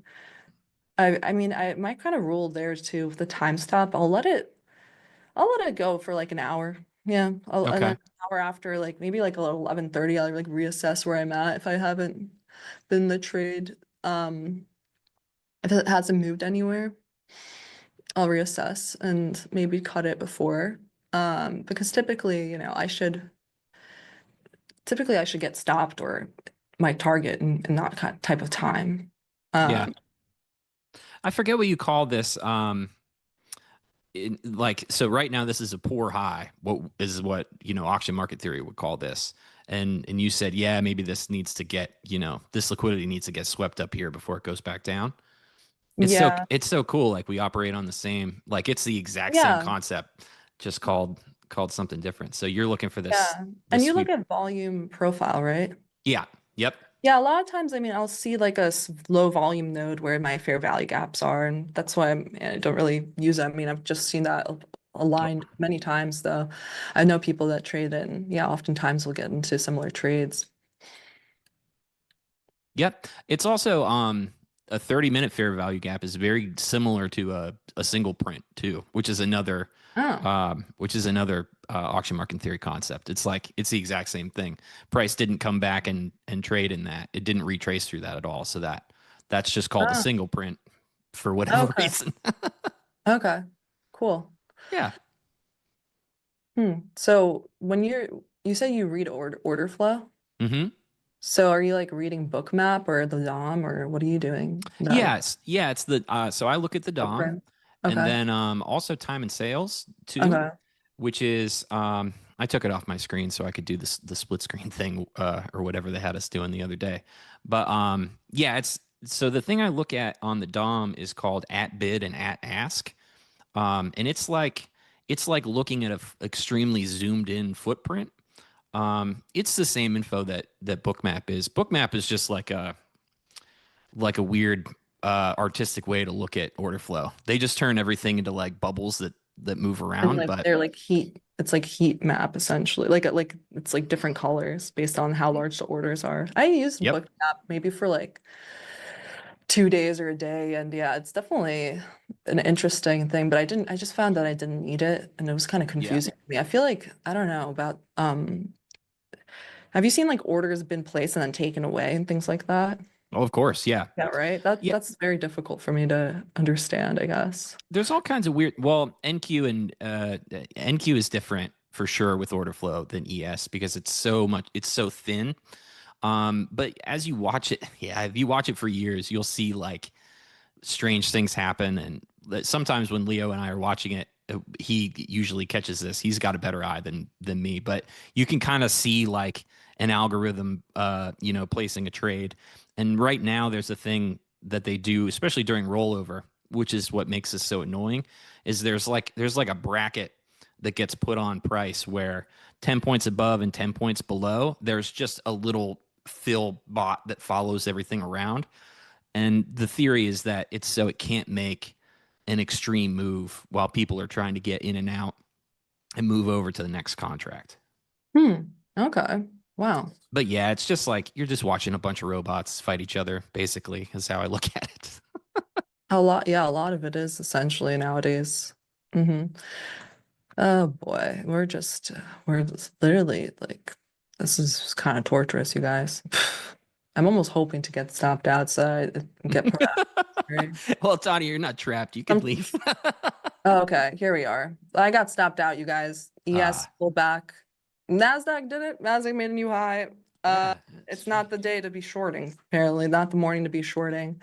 Would not even get me internal liquidity. So Um, I'm okay with that though. I mean, yeah, I just definitely done with shorts in the morning. I mean, if I look at where I try to short, it's all at the highs of the range, near the highs of the range. So you Yep. can take a look. It's like I tried right here and then yeah, stopped out. If you look at the hourly, it's like I was trying it, but I think it's probably gonna get messy if I click the hourly there. But yeah, trying to and within this wick to look for more downside, and yeah, we didn't. We took it out again. I said that honestly, if 11 a.m. 11 a.m. opened, so it could have taken this high again. But I tried a couple times. I don't know if I don't think I'd try shorts again until it kind of, yeah. Yeah. If let's say we have a divergence here now and we kind of break below, it would really have to convince me to re-enter. I don't think so. I don't think I should. Yeah. I don't think I will. Mm-mm. Like some people might be saying, okay, now we took this high and ES didn't. It would really have to convince me. Yeah. By showing a lot of displacements to the downside here and probably like invert this. But other than that, it's not, it could, this is like you could get hurt if you just try to continuously, uh, you know, if you keep trying, like basically I don't want to do essentially, because, you know, like you said, you could just be, how would you say, what is it called? Rollover. Yeah. Rollover. Yeah, it's just I being don't weird. really want to be in the, you know, the back and forth fighting where candles like this. Yeah. There's not a lot of clear displacements here where we don't see clear pushes. So anyway, I mean, this looks pretty good here. So I tried it. And yeah, I'm certainly not looking for longs today, or wasn't. There was one here and I didn't take it. It was like you had 15 seconds. So Yeah. I'm gonna take my L. That's it. That's all I gotta do. Yeah. And come back fresh probably tomorrow. I don't feel the need, especially, yeah, we're going back up again, hitting this high. There's no way I think that was like a reason to keep looking for shorts. So that's it. I tried to short pretty much near the top of the daily candle. It didn't work out. We're still going up higher.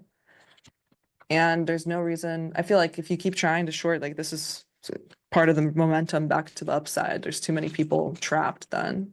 I don't know. Yeah, no, I agree. At that like 175 spot, I can't believe they couldn't break at least. Yeah, that's strange. No, not really. So it happens. So Yep. anyway, good luck, Stowe. I mean, Thanks, Tanya. all Hey, it day was looks really nice like to talk to you and trade with you. That was fun. yeah, it was. We should do it again. I'll see if next time I end up holding forever in a short. That All sounds right, good. Yeah, you can chill with me as long as you want on Mondays. No problem. all right. Good luck and good trading, everybody. All right. Thanks, Tanya. See you later. Ciao. That was cool. That was great. I didn't know we were going to get to trade together. That's awesome. Good morning, chat. Good morning, morning. How's it going?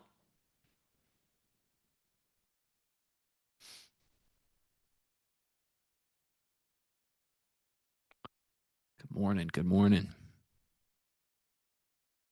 Yeah, that was cool. I love to learn about how Tanya trades. Like I have no idea um how most of that stuff works, and it's so fun to find like tiny correlations between how we both trade. And same with Kane. Kane trades a little differently. Sarah too. Everybody. I love that part about the show. But yes, it is rollover. Notoriously not a super fun time to trade. And yeah, like, my edge is cut in half pretty much. All the order flow that I look at is kind of blurred by this weird bracket. If you have a DOM up with level 2, you can see this it's like this 10 point bracket where just 20 lots will follow it up on both the bid and the offer side.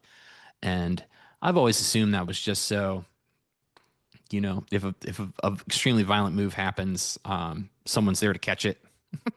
Pretty much. Of course, that's just me speculating, but yeah, we had a couple. We messed around with a couple trades here. Like we can lean on structure still. So I don't completely rule out trading on rollover, but I definitely take my base hits.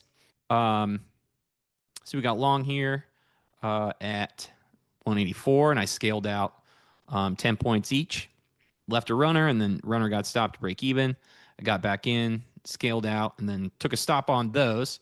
I actually thought it was going to roll over right here, but we closed that single print to a tick that was created, and then we went, moseyed right back up, and now we're back inside the the +1 deviation band. There's a lot of business being done right now on the order flow side. So I don't know how much I can glean from this. Because even though it's rollover price, the market can still trend during rollover. It just becomes a little more confusing to read the normal delta signals and dom signals that I look for in when I'm trying to get into an entry. Because that weird algo that just is the bracket really confuses me, because you'll see it stack on and you'll think, oh, but that's buyers, but it's not necessarily, because that order is just floating around. But yeah, but that was cool. Let me check the chat. Yeah, I was just chilling, enjoying Tanya explain that stuff. That's good to note on the 80% to target thing too. I'm gonna take that note for my own purposes. I did get back in this long, as I did like to see this. I wanted to see a sweep of this high. It was a very poor high. So I just got 2 lots in, took one off, and then, I'm tucking my stop up as we go. And I'll be taking that base hit off pretty quick.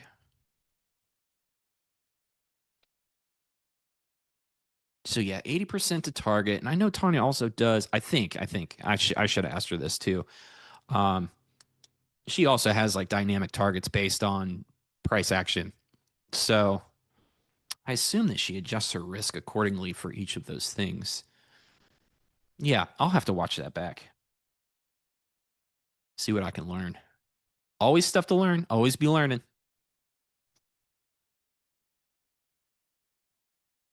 But yeah, let me check. Let me check the chat here.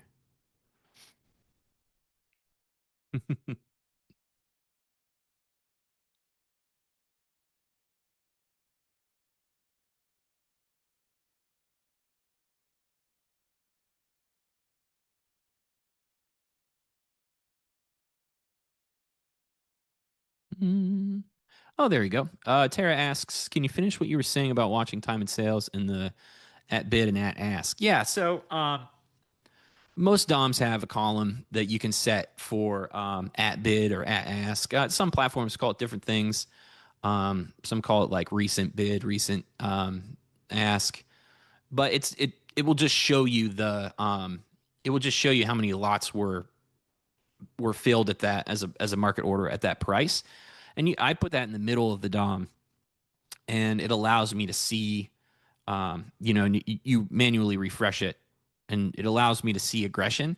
So I'm looking for orders that cross the book and get filled without resistance. And so basically you would just see a big column fill up on the offer side with buys. And if you're long, that's what you're looking for. You're looking for aggressive crossing the spread to the offer side.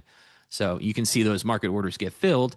And then if you also have pulling and stacking on, then you can see if sellers come back in and reload that spot, or if they pull off and allow price to go higher. So it's just a way on a very, very tiny scale to gauge aggression. And you can do the same thing with time and sales, or you can just see sweeps coming in. I did pull my time and sales chart, but I think I still have it here. Yeah. So you can see the time and sales do a similar thing with these highlighted prices. I prefer the DOM, but time and sales is also the tape. And then the other thing too is I'm always watching the delta with the delta volume profile, which again is not during rollover week, it's a little less of a thing that I like to pay attention to. Rollover week, I'm doing mostly just extremely structural based things. Like this price is going up, so we just found a place to get in. Yeah, and that's it. Pretty heavy sell right there. Tom's getting wiggly.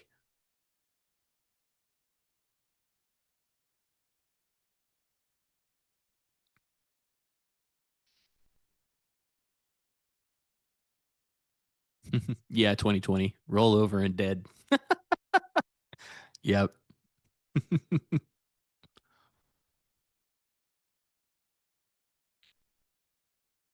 Oh, thanks, NFT. Yeah, it's fine. Just a normal whatever trade. I see sellers really coming in now. Maybe there was some news. See if they can break back into this IB. I might actually put one back. I might throw one back on. I'm trying to watch. Yeah, it's like every time I look at my stuff, trying to watch it, I'm like, is that reliable today? Maybe not. What time we got? Oh, we got 11:26. Okay. Yep. So got stopped there. Still a profitable trade because I, pulled my stop up.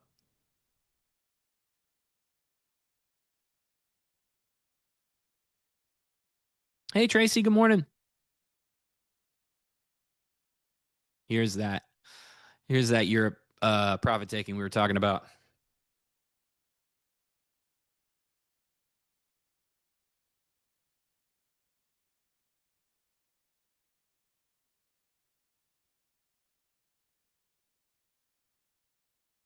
Yeah, it definitely seems like some selling's coming in. So I'm going to chill on that idea for now.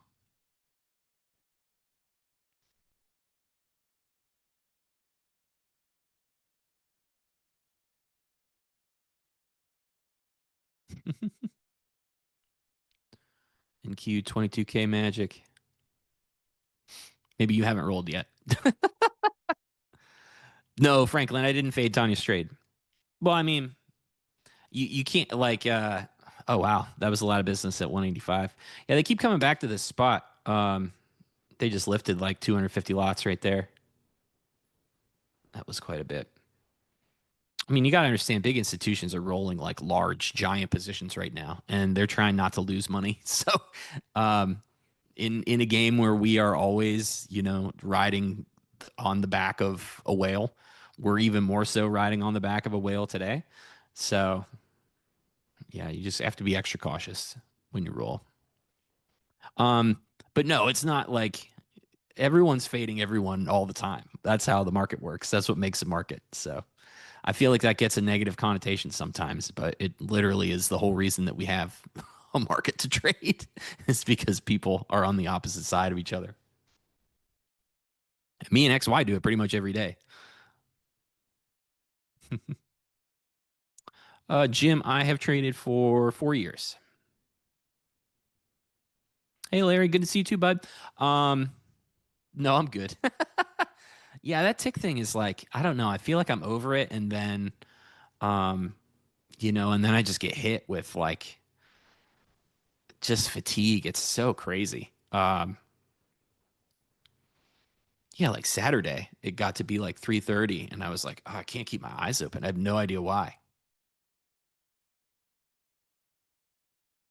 But it's a process. I got the antibiotics. I'll be good.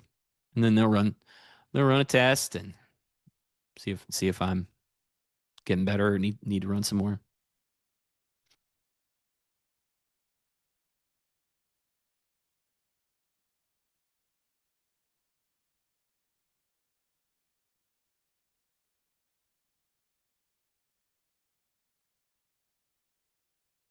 Oh, Lexi says during current market conditions, you have to adjust your expectations, what to expect in the executions as well. Oh yeah. I mean, that's just like that's like it for all of us. I think that's like fall contracts, that sort of thing. You're gonna get shorter rotations.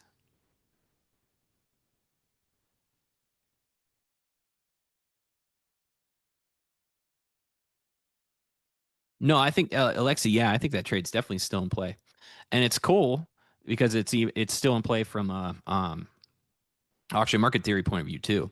Like this created this excess up here now, so that's not a poor high anymore.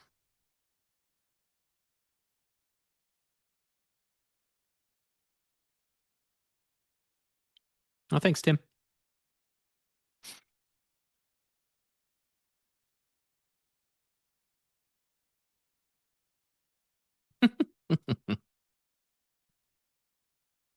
Well, I mean, they probably auto roll, but it's like, I mean, I'm day trading. You know what I mean? Like there's like institutions have, you know, orders on the book all the time. So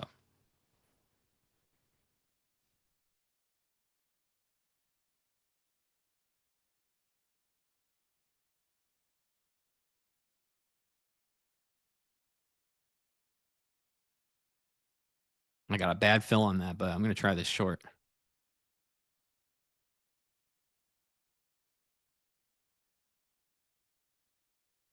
It was a good retest.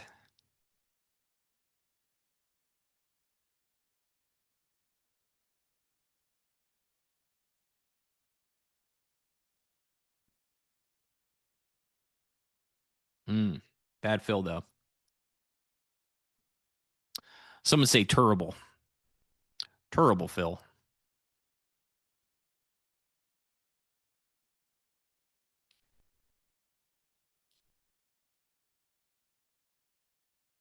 Oh yeah, price is jumping all over the place right now. Honey, it's time. Yeah, so I'm going to take very quick base hit on 2 of these. I'll take just get 10 points off because I got in with all 4. Then if we make this new low, I'll be a little more excited. But this at least allows me to pay for that trade a little bit. I don't know what this 185 dude's doing. Somebody is buying a ton right here. Also, someone's selling a ton into it too. So,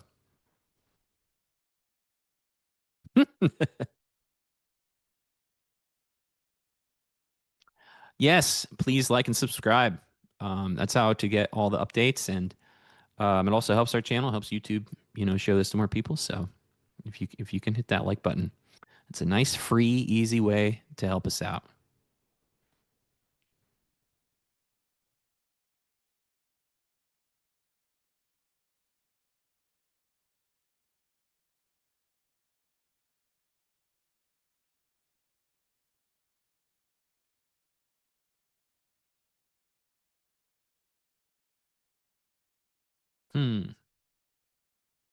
Wonder what ES is doing. Let's see. Still just putzing around up here. Acting like it's going to roll, but I don't know if it's going to.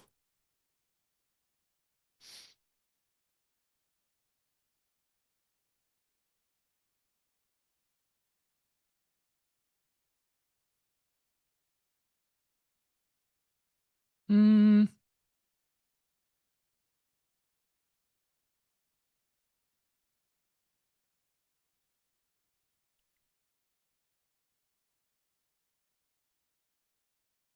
Trying to pay attention to this, but again, it's very hard to read order flow on days like this when the volume is shifting. It'll be a lot better on Wednesday and Thursday when most of the volume's over here on the September contract.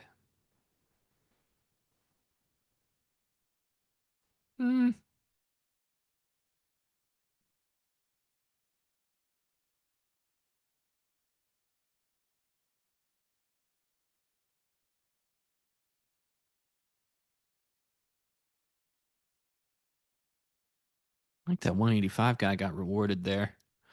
Or price is just going to stay here in this spot forever. That's the other thing that could happen.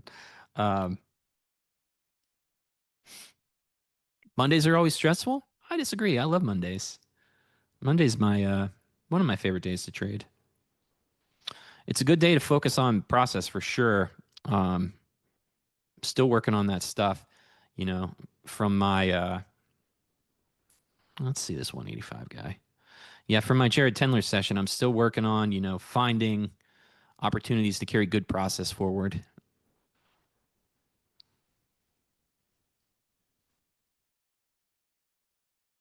So this is good. I'm actually happy that I'm in this trade, and I saw it.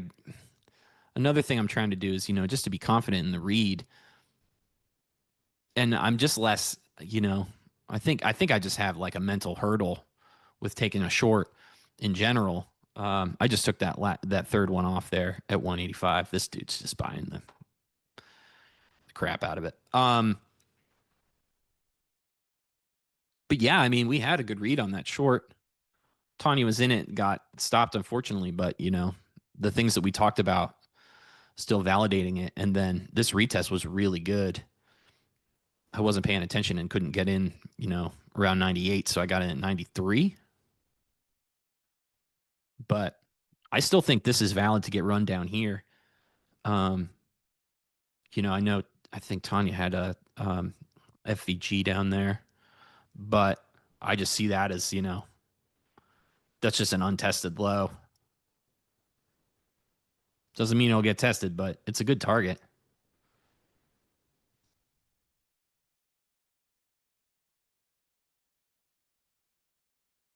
Yeah.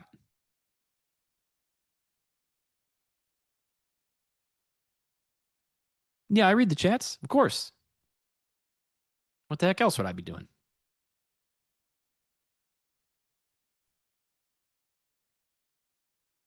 Okay, now we'll see.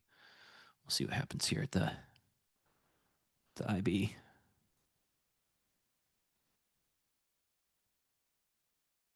I think I got one selected. Okay.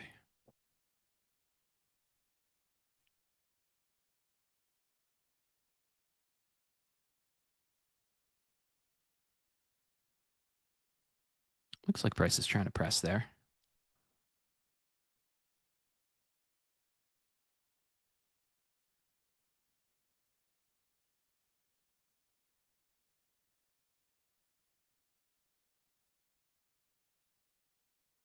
Whoa.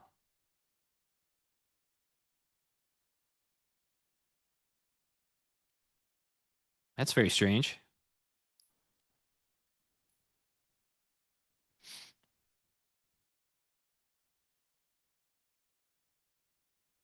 Oh, it's a pretty big sell.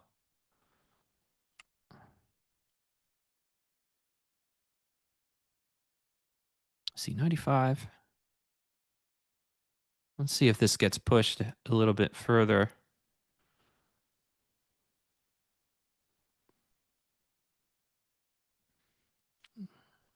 It's also tough because, extreme moves, extreme wiggles get extra wiggly in roll week because the book is, half as thin. You got to think the volume is split between two different sides right now. So when somebody comes in and sweeps 30 lots on the book, it's going to look a lot more violent than it would normally look. Everything is kind of like multiplied by 2.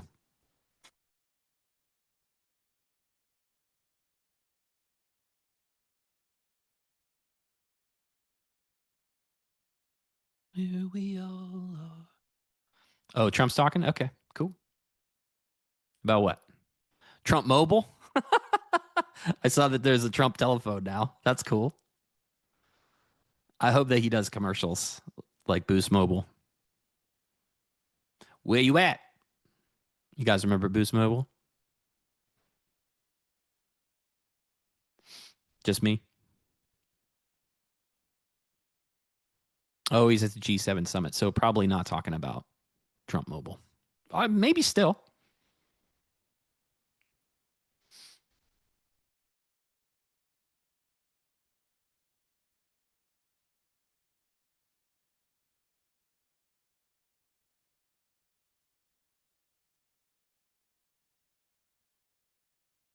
Yeah, I see some sellers coming in now.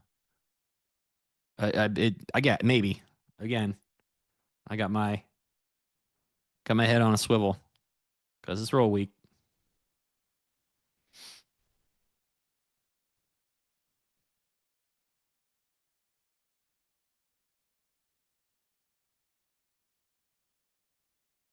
Mm.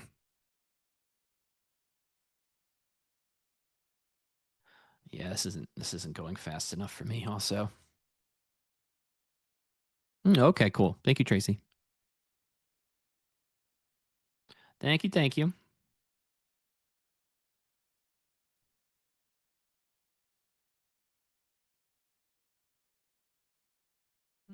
Yeah, we're just sitting here. I keep seeing the same 30 lots show up on both sides, so it's like this might be an execution program running up here, trying to get somebody in and out of a position and roll.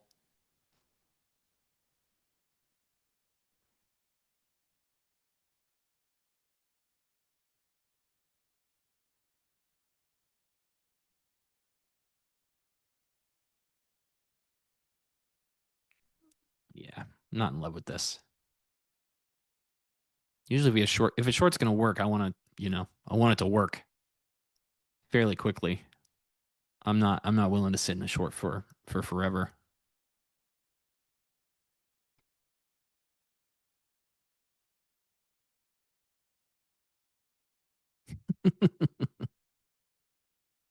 People have never seen a phone this good. People ask me, how did you get a phone this good? We have the best phones.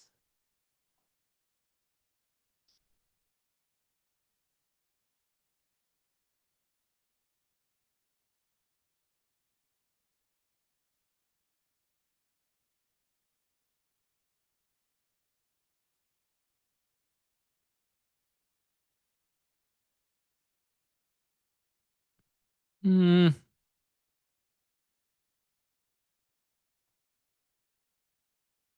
Can't even get to the other side of this point of control.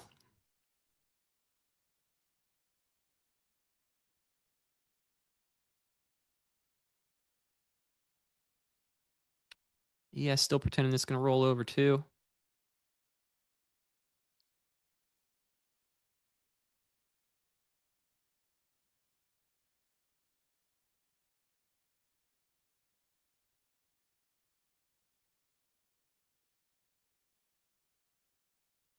Hmm.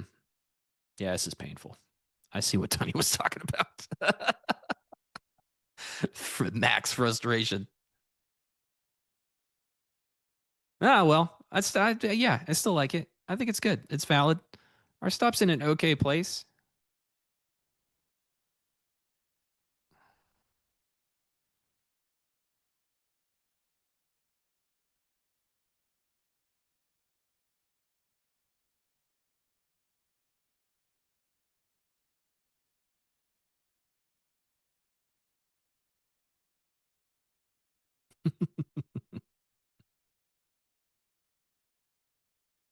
Mohammed, you're asking for a vol indicator for trading view, similar like you use on NinjaTrader. Vol, do you mean volatility or volume? Are you talking about the volume profile? I'm not super familiar with TradingView, but I know that there's a billion different volume profiles on there. Yeah, so like a volume profile, that's what you need. I'm not sure if TradingView can do volume candles like this, but yeah, there's a ton of volume profiles. There's session volume profile. Yeah.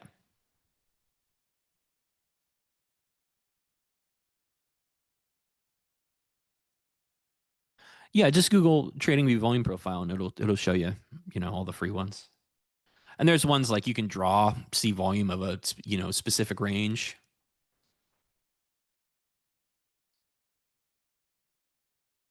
Okay. Thanks for a moment. Yeah, if ever there's a question I don't know the answer to, usually somebody in the chat knows. So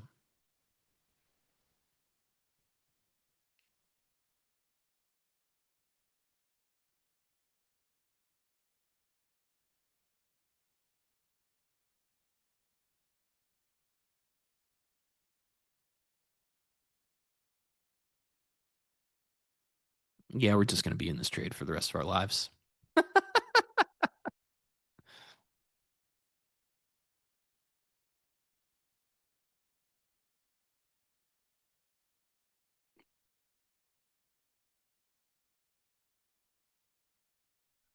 Trump says Iran wants to talk. Should have done that before. All right. He's really out there getting spicy today. That's fun. Well, I'm glad he's feeling himself. That's important.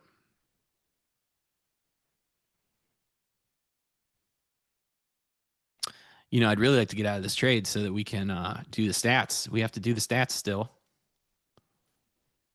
And I'm just staring at this short.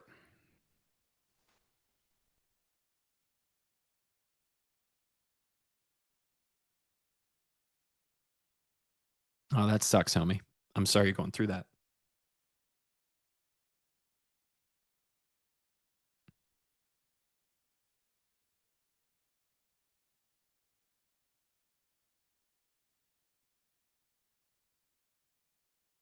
Okay.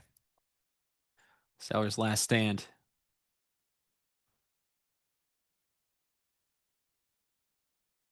They're going to take him out?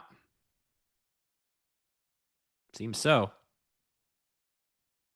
Let's put another one on. I got a very tight stop here, and I'll flip long too if this is gonna push.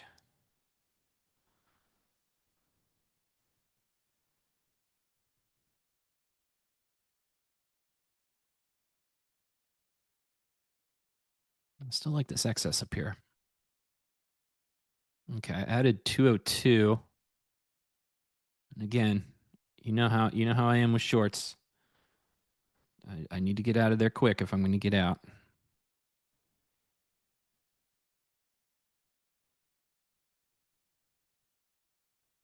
God, this dumb bracket is so hard to watch.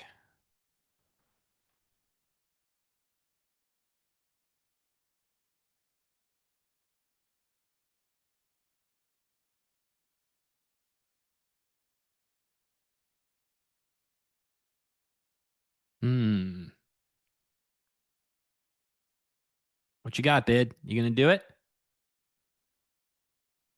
Ooh.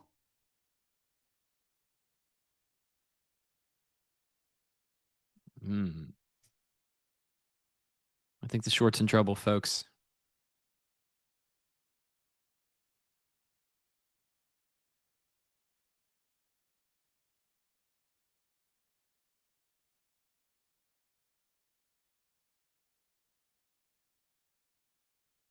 Got some absorption there at 02 and 03. But again, you never know what that is, if that's, especially during roll week. If you'll notice, pretty much every order flow trader that exists is off. It just takes this week off. I know Leo's not trading, but that's probably just because he's chilling with his new baby babe. That first new baby week, pretty fun. I know Merritt mentioned taking this off too, so we'll see what he's up to tomorrow.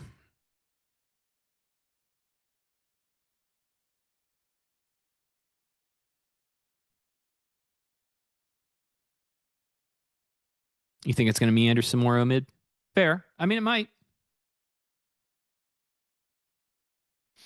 It's just like, yeah, it's just a lot of dumb business going on.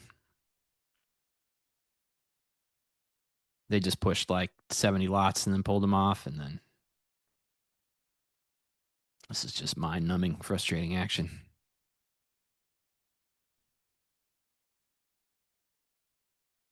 Oh, Lord. Got some good jams today, though.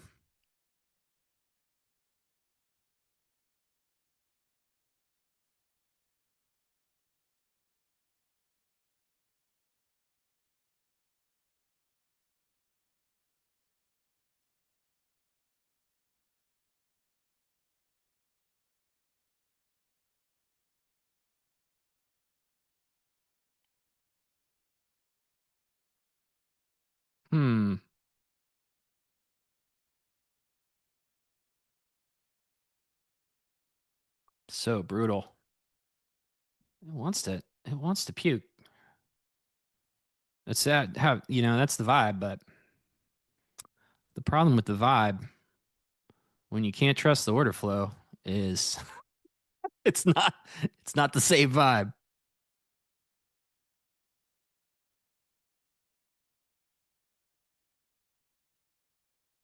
Yeah, no follow through.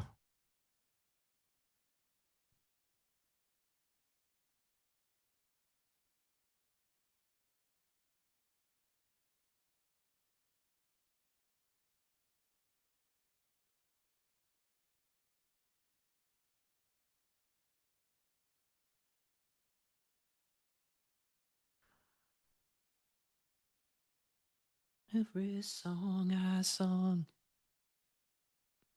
Okay. There we go. I'm going to take one off there. So that was our added 02. We got 10 points there. Let's see if we can get this additional push past this 85 guy, or if he's going to maintain his brick wall status. Hey, we got 10 minutes left. We're going to have to do stats in a second, no matter what.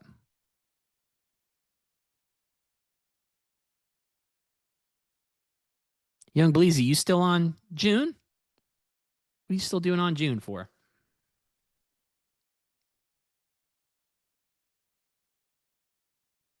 You got to roll that, baby. Just like Limp Bizkit said.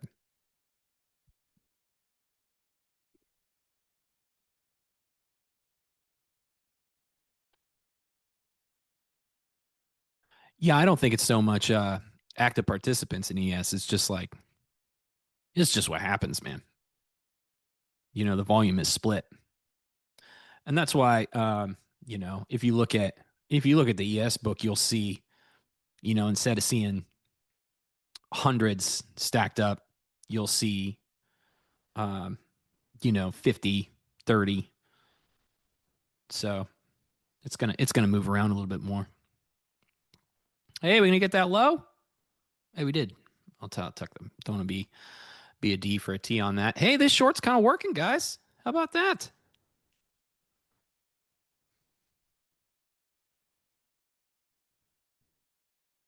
I was a little early here. Scaled out, added, scale. This is going nice. This is going good. I feel good. Feel good about this.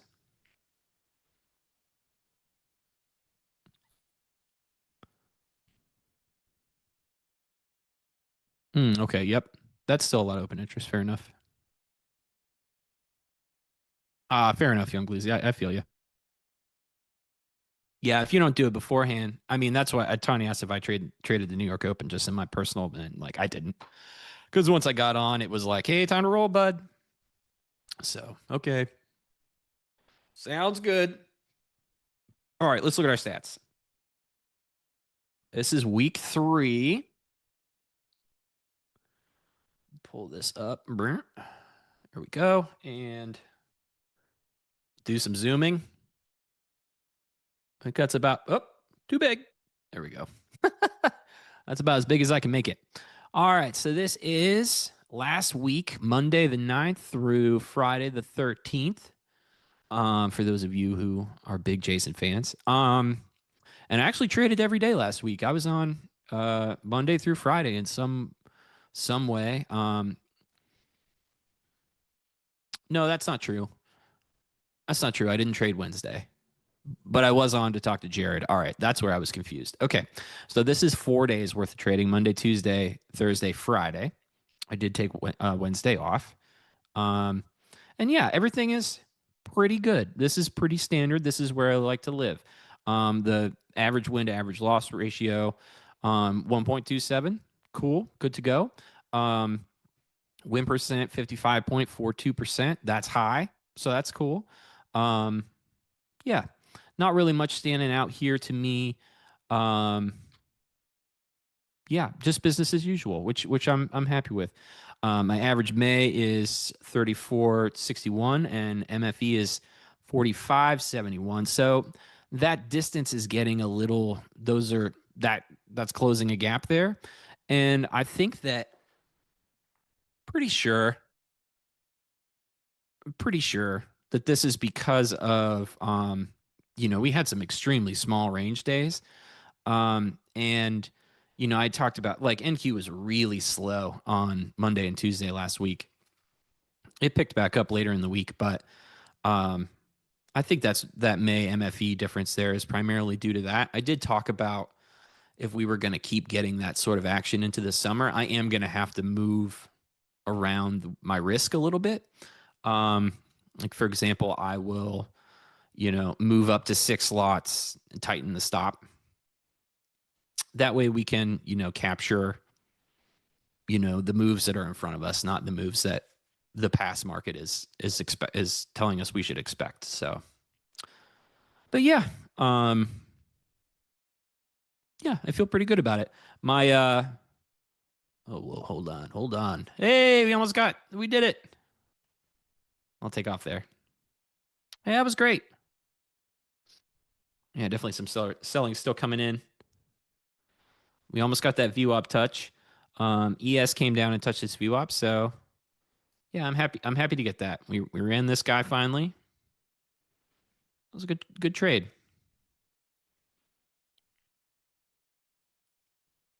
Yeah, I got a short, which if you'll notice, not a lot of short trades on the book last week. Total net profit minus $28 on the short side. So I'm trying to be more confident in it and taking those reads when they come up. And kind of the reason I took that trade, kind of the reason I took this short trade here is, we'd spent the whole morning narrating it and talked about why it was a good idea. And then all of a sudden I realized, like, why aren't I in the trade then if I thought it was such a good idea, So I just went ahead and went with it, and it worked. So that was cool. So that's something positive I can take into tomorrow when it comes to the process. So that's cool. Because reminder, Jared told me, and something I'm trying to remember is you can't take points into the next day, but you can take positive process moments into the next day. So we're trying to do that. But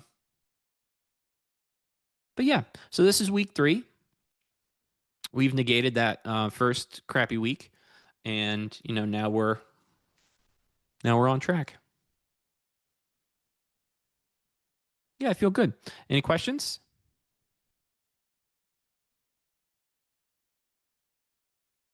Keith, I have a very good rate with NinjaTrader, and you can get it too. The NinjaTrader brokerage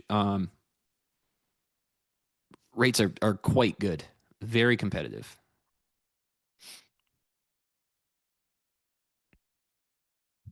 Tanya's going crazy at the moment. Is she really? No, she's not.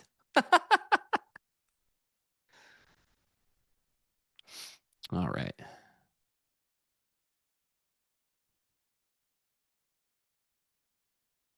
Did I miss anything in the chat before we wrap up here? I don't think so. Curtis, I would live stream the music playlist, but you can't do that. That would be, you just get pulled immediately. I'd love to, but you can't. They hit you with that copyright ban quickly.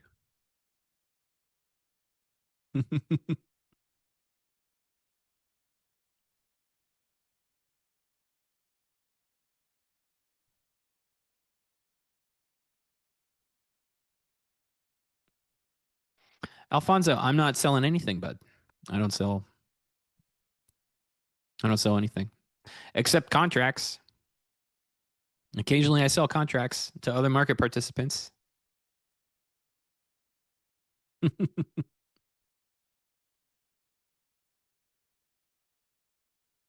Yeah, Keith also asking about the commission. Yeah, dude, it's very good.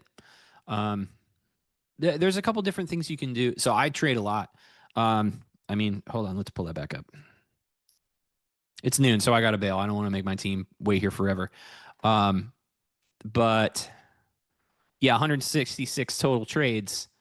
That's a lot. And that's every round trip. So if I'm opening 4 lots, that's going to be four trades total in that spot. But yeah, look at the different options in the NinjaTrader brokerage. There's also a way to, if you find that you're trading a lot of micros, which is how I trade, you can pay up front to get an extremely discounted rate.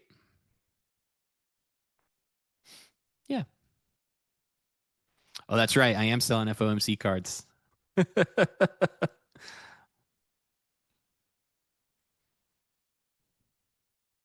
I noticed you were not closing your trades, but moving the limit. Is there a reason for that? No. I just get to that just closes the bracket because I open everything with a other cancels other order. So when I drag this up to close it, I just moved that limit up into profit. So that turns it into a market order. And then that closes out the stop also. So that just is a way to completely close the position. But yeah, all right, cool. We got to go. As much as I would love and to stay here and answer questions. Stick around this afternoon at 2:30. We'll be back to trade the close with Order Flow Labs. Tonight is going to be XY and Nick. Leo's out this week, chilling with the baby babe. And yeah, thank you so much, everybody. And I'll see you tomorrow morning at 11. Tune in. I'll hop on with Merritt for a bit, and he'll have some stuff to say about rollover too. And yeah, go from there. So, all right. Thanks, everybody. Have a good day.